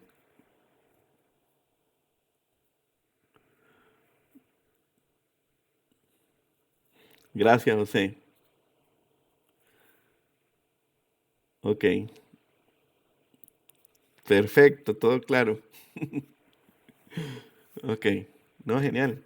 Ya saben que, de nuevo, si tienen alguna pregunta, me pueden mandar la pregunta por ahí por el WhatsApp o por correo electrónico, y yo, si no respondo de una vez, no importa, yo siempre les respondo cuando tenga el chance.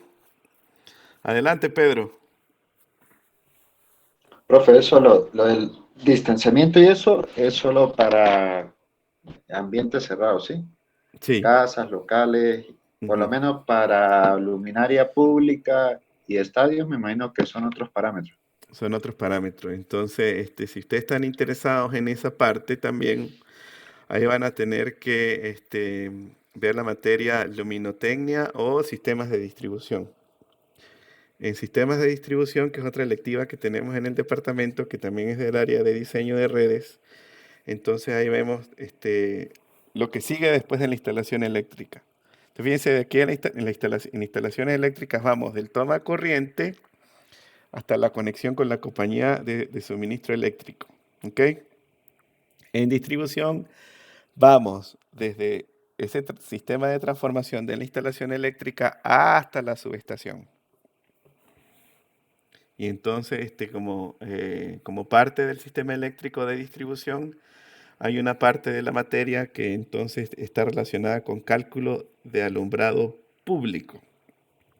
Entonces ahí se ve lo que es específicamente el cálculo de alumbrado de carreteras. Este, algún concepto básico de alumbrado de túneles, em, pero completo, todo se ve o lo cubre el programa en la materia de luminotecnia. Ahí sí se ve, o sea, todos los conceptos básicos con mucho más detalle de lo que hemos visto acá. Aquí por el tiempo, pues vemos, es básicamente muy rápido los conceptos básicos. Y allá entonces se vuelven a ver con detalle lo que es cálculo de interiores, cálculo de vías y de cualquier tipo de exterior, y áreas deportivas en luminotecnia. Acá de nuevo estamos armando el camino para eventualmente entonces hacer el diseño del cálculo de alumbrado de interiores, básicamente. Pero bueno, también van a tener cuando terminen el curso, deberían también tener la destreza de hacer cálculo de alumbrado de un área exterior pequeña, donde nada más tienen que colocar es poco números de poste, puede ser decorativos o no, las fachadas, etcétera. Sencillo. Ok. ¿Alguna otra pregunta? Perfecto. Entonces, continuemos. Déjenme ver cómo está este Jetpack.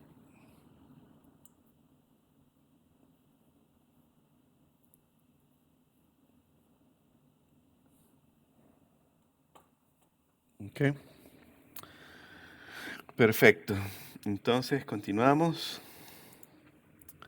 Ok, entonces vamos a ver a comenzar a discutir un poco acá lo que es el concepto del factor de mantenimiento y coeficiente de utilización de, para el cálculo del alumbrado. ¿Ok?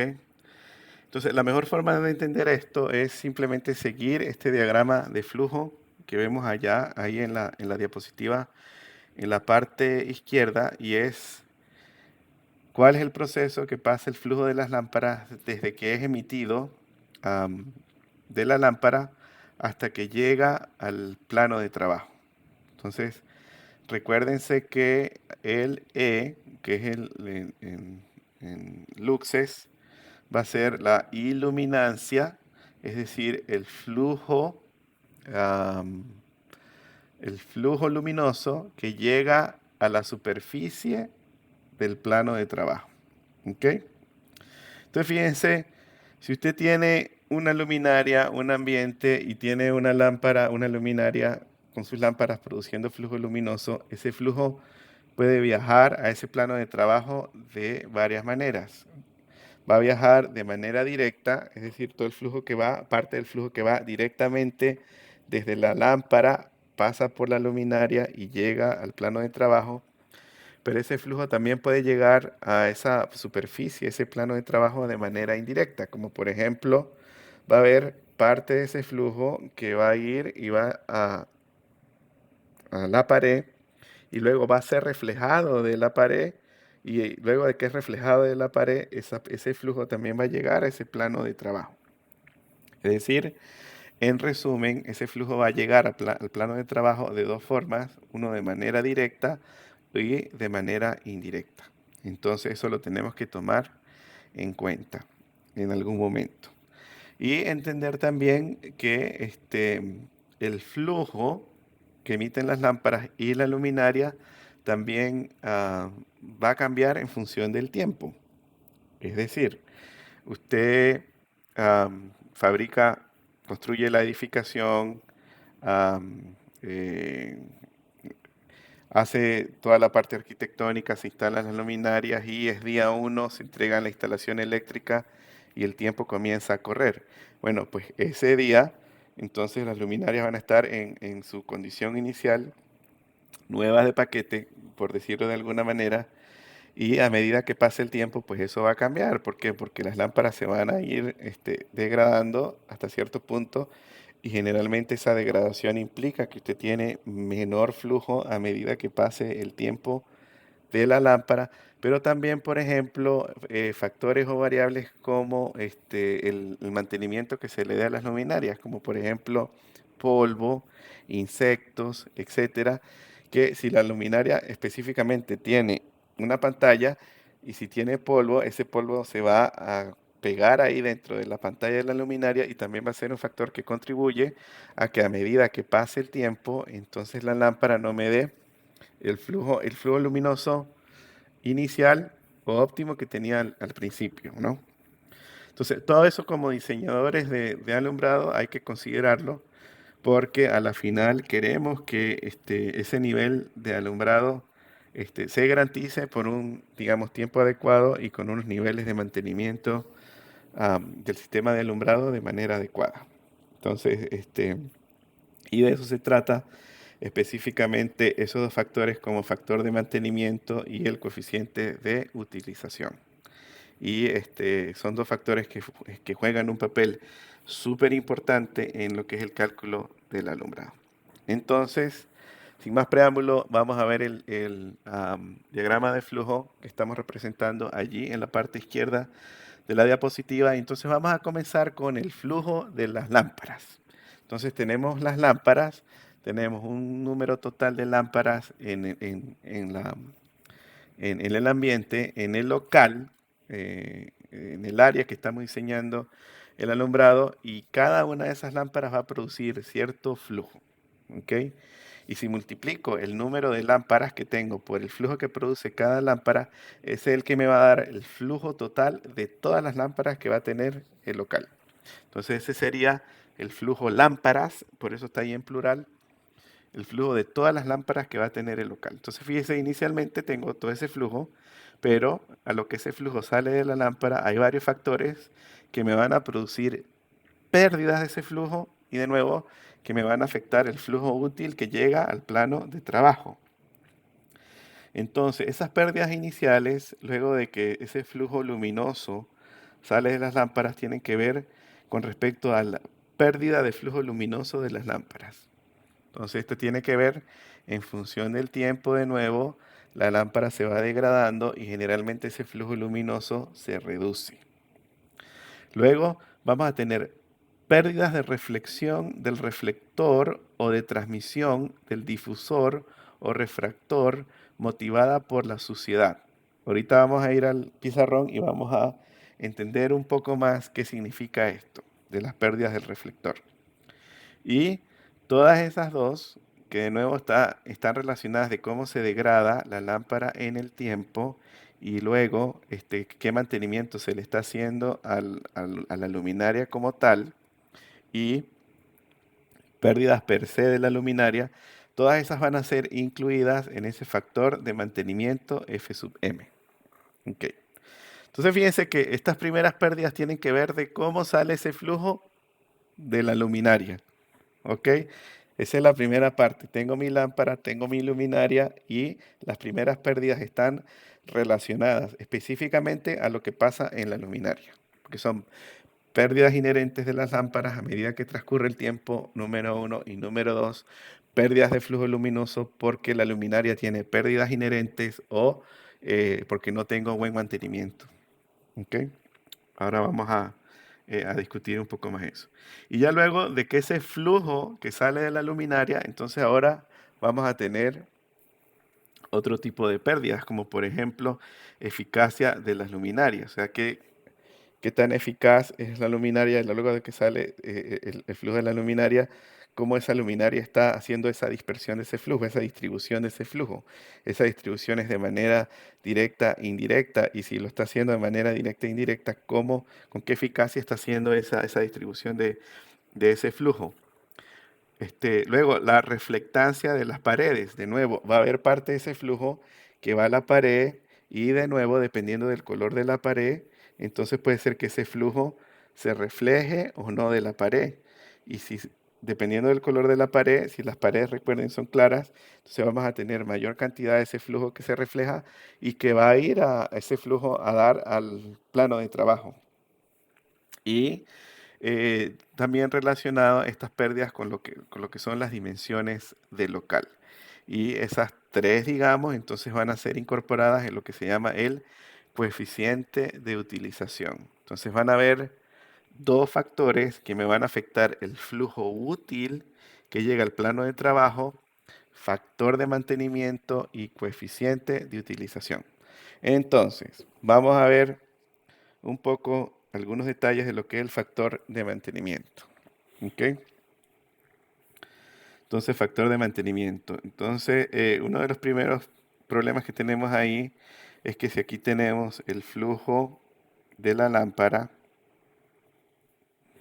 en función del tiempo, en el eje X, este sería tiempo.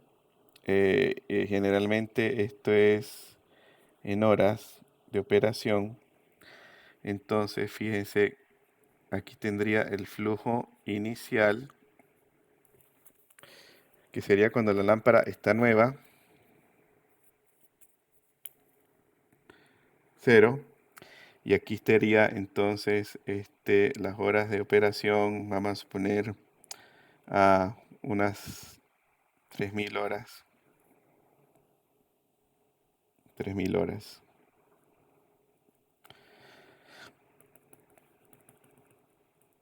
Entonces aquí vamos a tener el flujo final. Entonces lo que está ocurriendo es que ese flujo inicial generalmente se va deteriorando hasta que en términos estadísticos, obviamente, a las 3000 horas, entonces la lámpara deja de funcionar. Por cierto, que este nivel de vida, 3000 horas, esto generalmente es lo que se conoce como el B50, que es el promedio de vida donde la mitad de las lámparas falla. ¿Ok?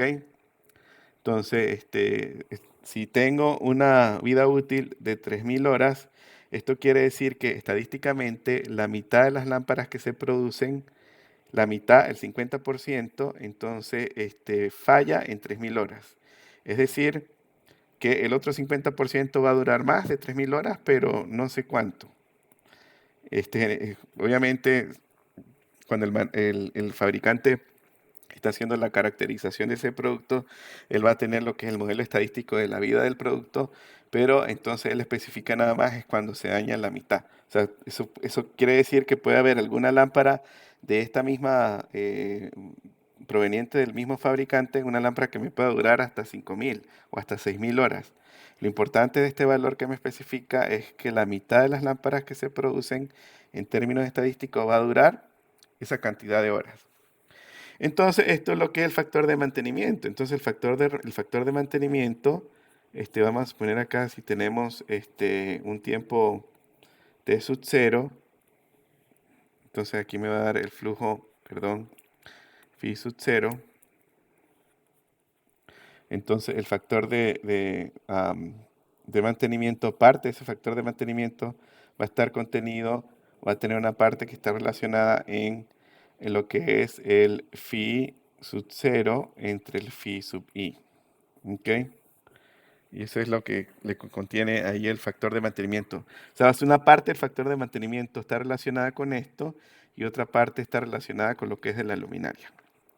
¿Ok? Pero por ahora, lo que se quiere es que quede claro, de nuevo, que la luminaria a medida pues, que envejece, pues va a haber un proceso como de deterioro y entonces va a producir una menor cantidad de flujo que el flujo inicial. Entonces el fabricante a la final lo que especifica no es el flujo inicial, sino que especifica un flujo promedio a una cierta vida útil de la lámpara. Yo luego voy a tratar de mostrarles posteriormente dónde va a estar ubicado ese tiempo de sub 0. ¿Ok? O sea, es decir que ya, digamos, este factor ya está considerado de alguna manera cuando veo la especificación de la lámpara, es decir, cuando él me dice, esta lámpara ha sido bombilla incandescente, es de 700 lumen, entonces ya ahí está considerado de cierta manera esa degradación de la lámpara. ¿Ok? Pero forma parte de lo que es el factor de mantenimiento. ¿Ok? Entonces, sería 4. Perfecto, entonces, clear canvas. Ahora, vamos a representar aquí una lámpara fluorescente. Entonces, aquí está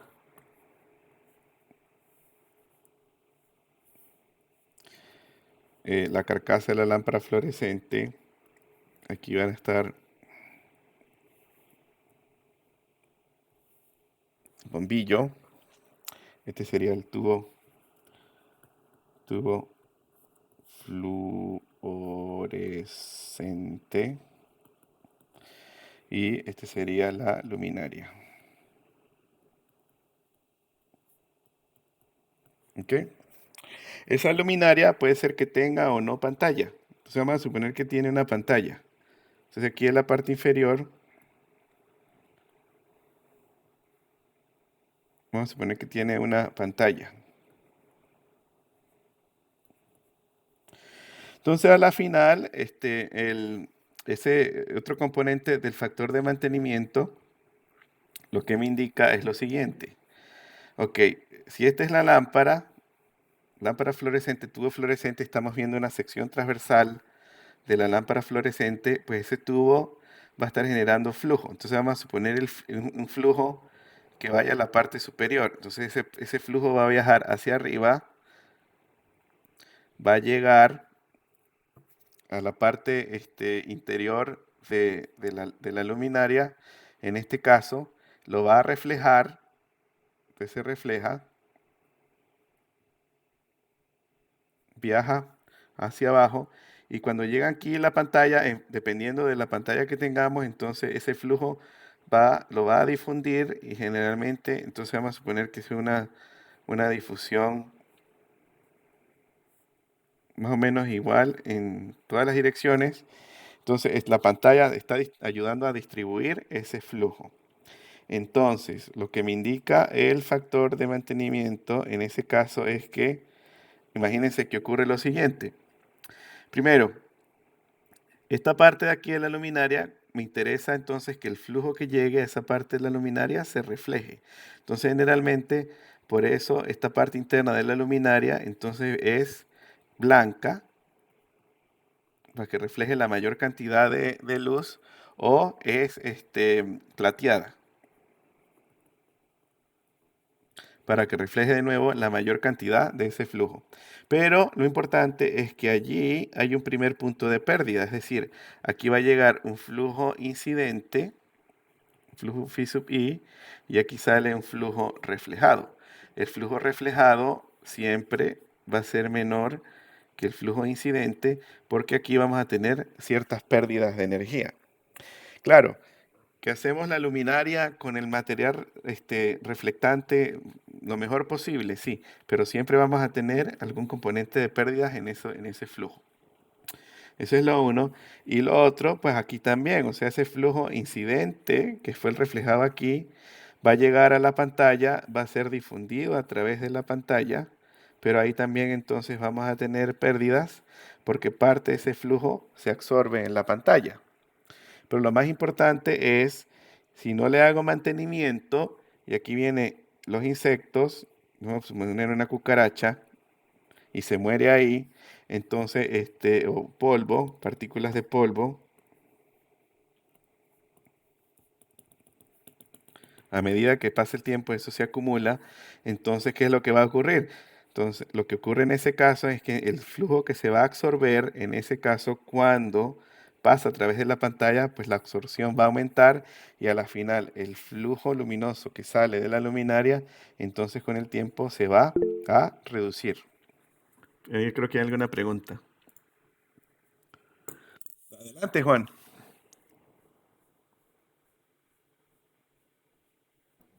Profe, disculpe, fue un accidente, que estaba moviendo la pantalla para ver bien.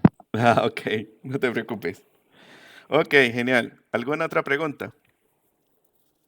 Entonces, fíjense, ese problema lo puedo resolver si le hago mantenimiento a la luminaria. Entonces, si frecuentemente la limpio, le quito el polvo, le paso, am, eh, le hago limpieza a la luminaria y a la lámpara. Porque si regresamos acá, entonces ese polvo no nada más se va a acumular ahí, en la parte interna de la pantalla, sino que también parte de ese polvo se va a acumular en la parte superior de la lámpara. Entonces ese polvo al acumularse en la parte superior de la lámpara también me va a causar una pérdida de flujo luminoso. Y de nuevo, todo esto es lo que se considera en ese factor de mantenimiento. ¿Ok? En ese factor de mantenimiento. ¿Qué pasa? Nosotros como diseñadores, pues no vamos a tener control en cuáles son las políticas de mantenimiento que ellos van a tener con respecto a sus luminarias, etcétera, etcétera. Entonces, lo que hacemos como los diseñadores es que en ese factor de mantenimiento no vamos a decir que es un caso ideal de uno, sino que vamos a tener pérdidas. Y entonces, en función del uso del local, etcétera, puede ser que consideremos factores de mantenimiento típico de, por ejemplo, de 0,7. Y de nuevo esto incluye la pérdida de flujo de la lámpara, que de alguna manera ya está incluida en la especificación del fabricante. Y este punto 7, lo que estaría incluyendo en ese caso sería que cómo va a ser el mantenimiento de nuevo que se le va a dar a la lámpara. Y entonces de alguna manera estamos inicialmente sobredimensionando el alumbrado, pero no hay problema porque a la final lo que queremos es que en un tiempo prudencial de uso de la instalación, pues entonces tengamos el nivel de iluminación adecuado según la norma, que también tenemos que mencionar eso en algún momento. Ok, entonces, esto queda claro. Y de nuevo, esos dos fenómenos están considerados en ese factor de mantenimiento.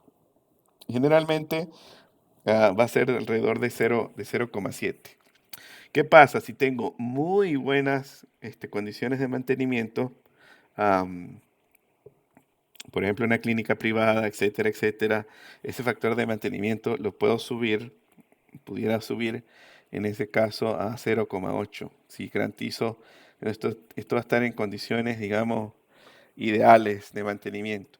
Si es un ambiente muy sucio o tenemos, digamos, una expectativa de que no va a ser el mantenimiento muy bueno, entonces se reduce ese factor de mantenimiento, lo podríamos llevar, por ejemplo, a 0,6. ¿Ok?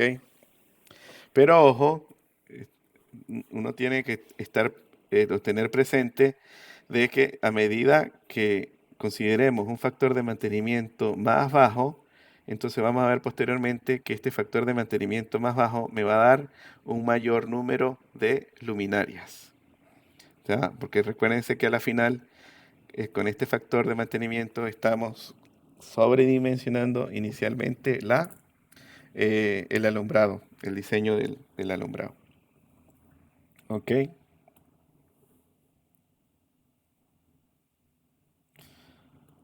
Esto sería el número 5.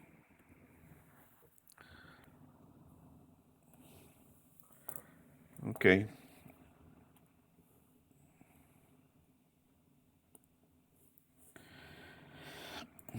Y entonces si regresamos acá, entonces ya tenemos en cuenta lo que es el factor de mantenimiento y el coeficiente de utilización. Entonces está relacionado con, si este es mi local,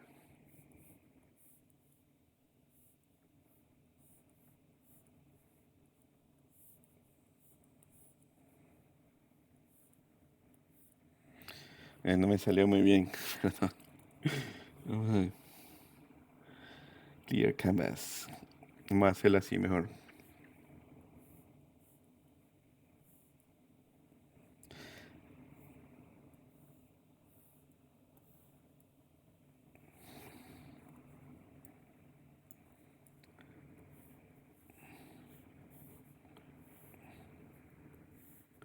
Si este es mi local, y aquí tengo mi plano de trabajo, chichichi.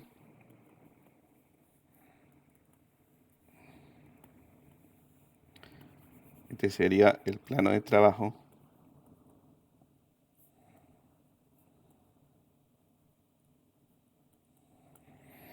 Y aquí vamos a tener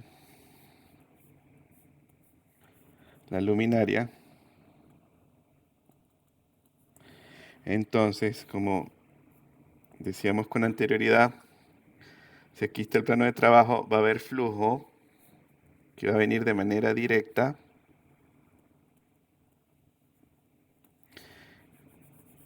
Ahí, pero va a haber flujo que va a ir a la pared y luego se va a reflejar y va a llegar al plano de trabajo. Entonces sería de manera indirecta.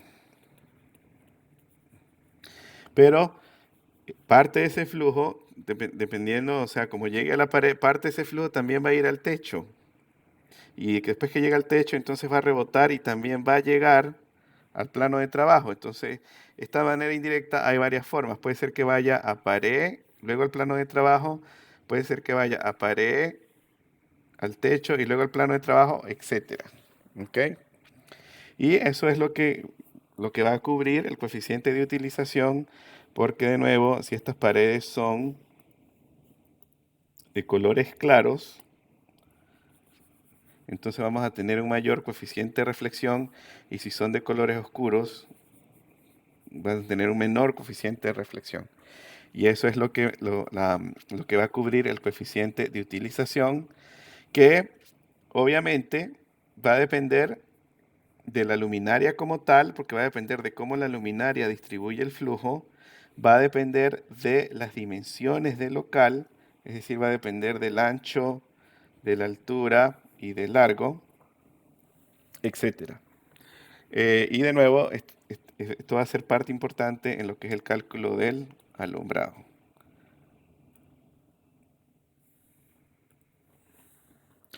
6.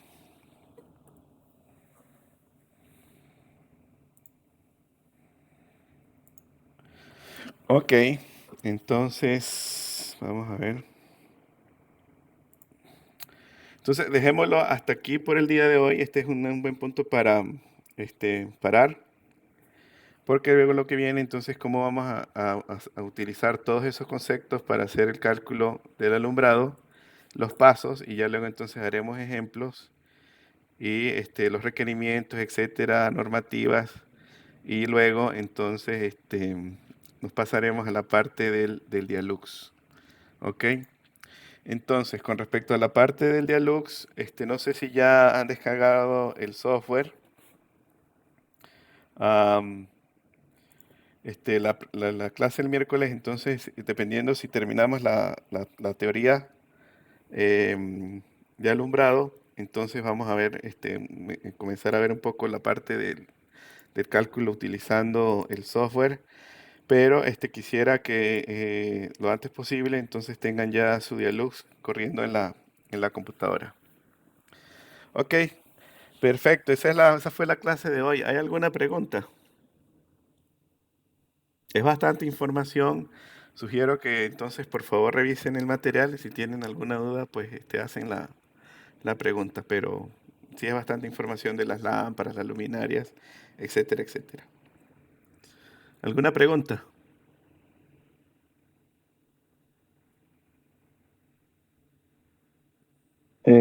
Profe, una pregunta. ¿Sería muy descabellado diseñarlo, eh, las luminarias o el número de lámparas de la iluminación considerando un dimmer que en un principio, cuando ellas están nuevas, ponga el nivel de iluminación requerido y cuando ellas envejezcan, pues se ponga en condiciones normales para que siempre sea constante? Buena pregunta. Lo que pasa es que ahí en ese caso en particular, ah, pues ya lo que es el cambio de flujo en la lámpara ya viene, digamos, establecido por el fabricante cuando él especifica el flujo. eh, ya de alguna manera él ya consideró el deterioro de la lámpara, entonces por ese aspecto no lo cubriría. Lo que sí puede ocurrir es que, por ejemplo, en un ambiente tengas diferentes niveles de iluminación en función del uso que se le vaya a dar al ambiente, ¿no? Por ejemplo, entonces vamos a suponer tienes un salón de reuniones donde se va a utilizar proyector, pero el proyector no se utiliza todo el tiempo. Y en ese salón de reuniones pueden ser que haya reuniones nada más entre personas sin ningún tipo de proyector y puede ser que haya reuniones donde se utilice el proyector. Entonces ahí en ese caso colocarías dos switches o dimmer, también pudiera ser, donde en función de la actividad que se vaya a desarrollar, entonces tú puedas encender diferentes lámparas en el ambiente o controlar el nivel de iluminación. Am, en función de nuevo si van a hacer una reunión con el proyector o una reunión sin el proyector.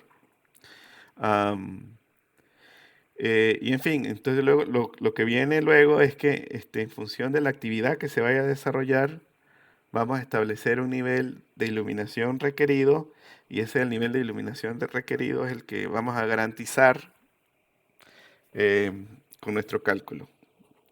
¿Ok? Ok, profe. ¿Alguna otra pregunta?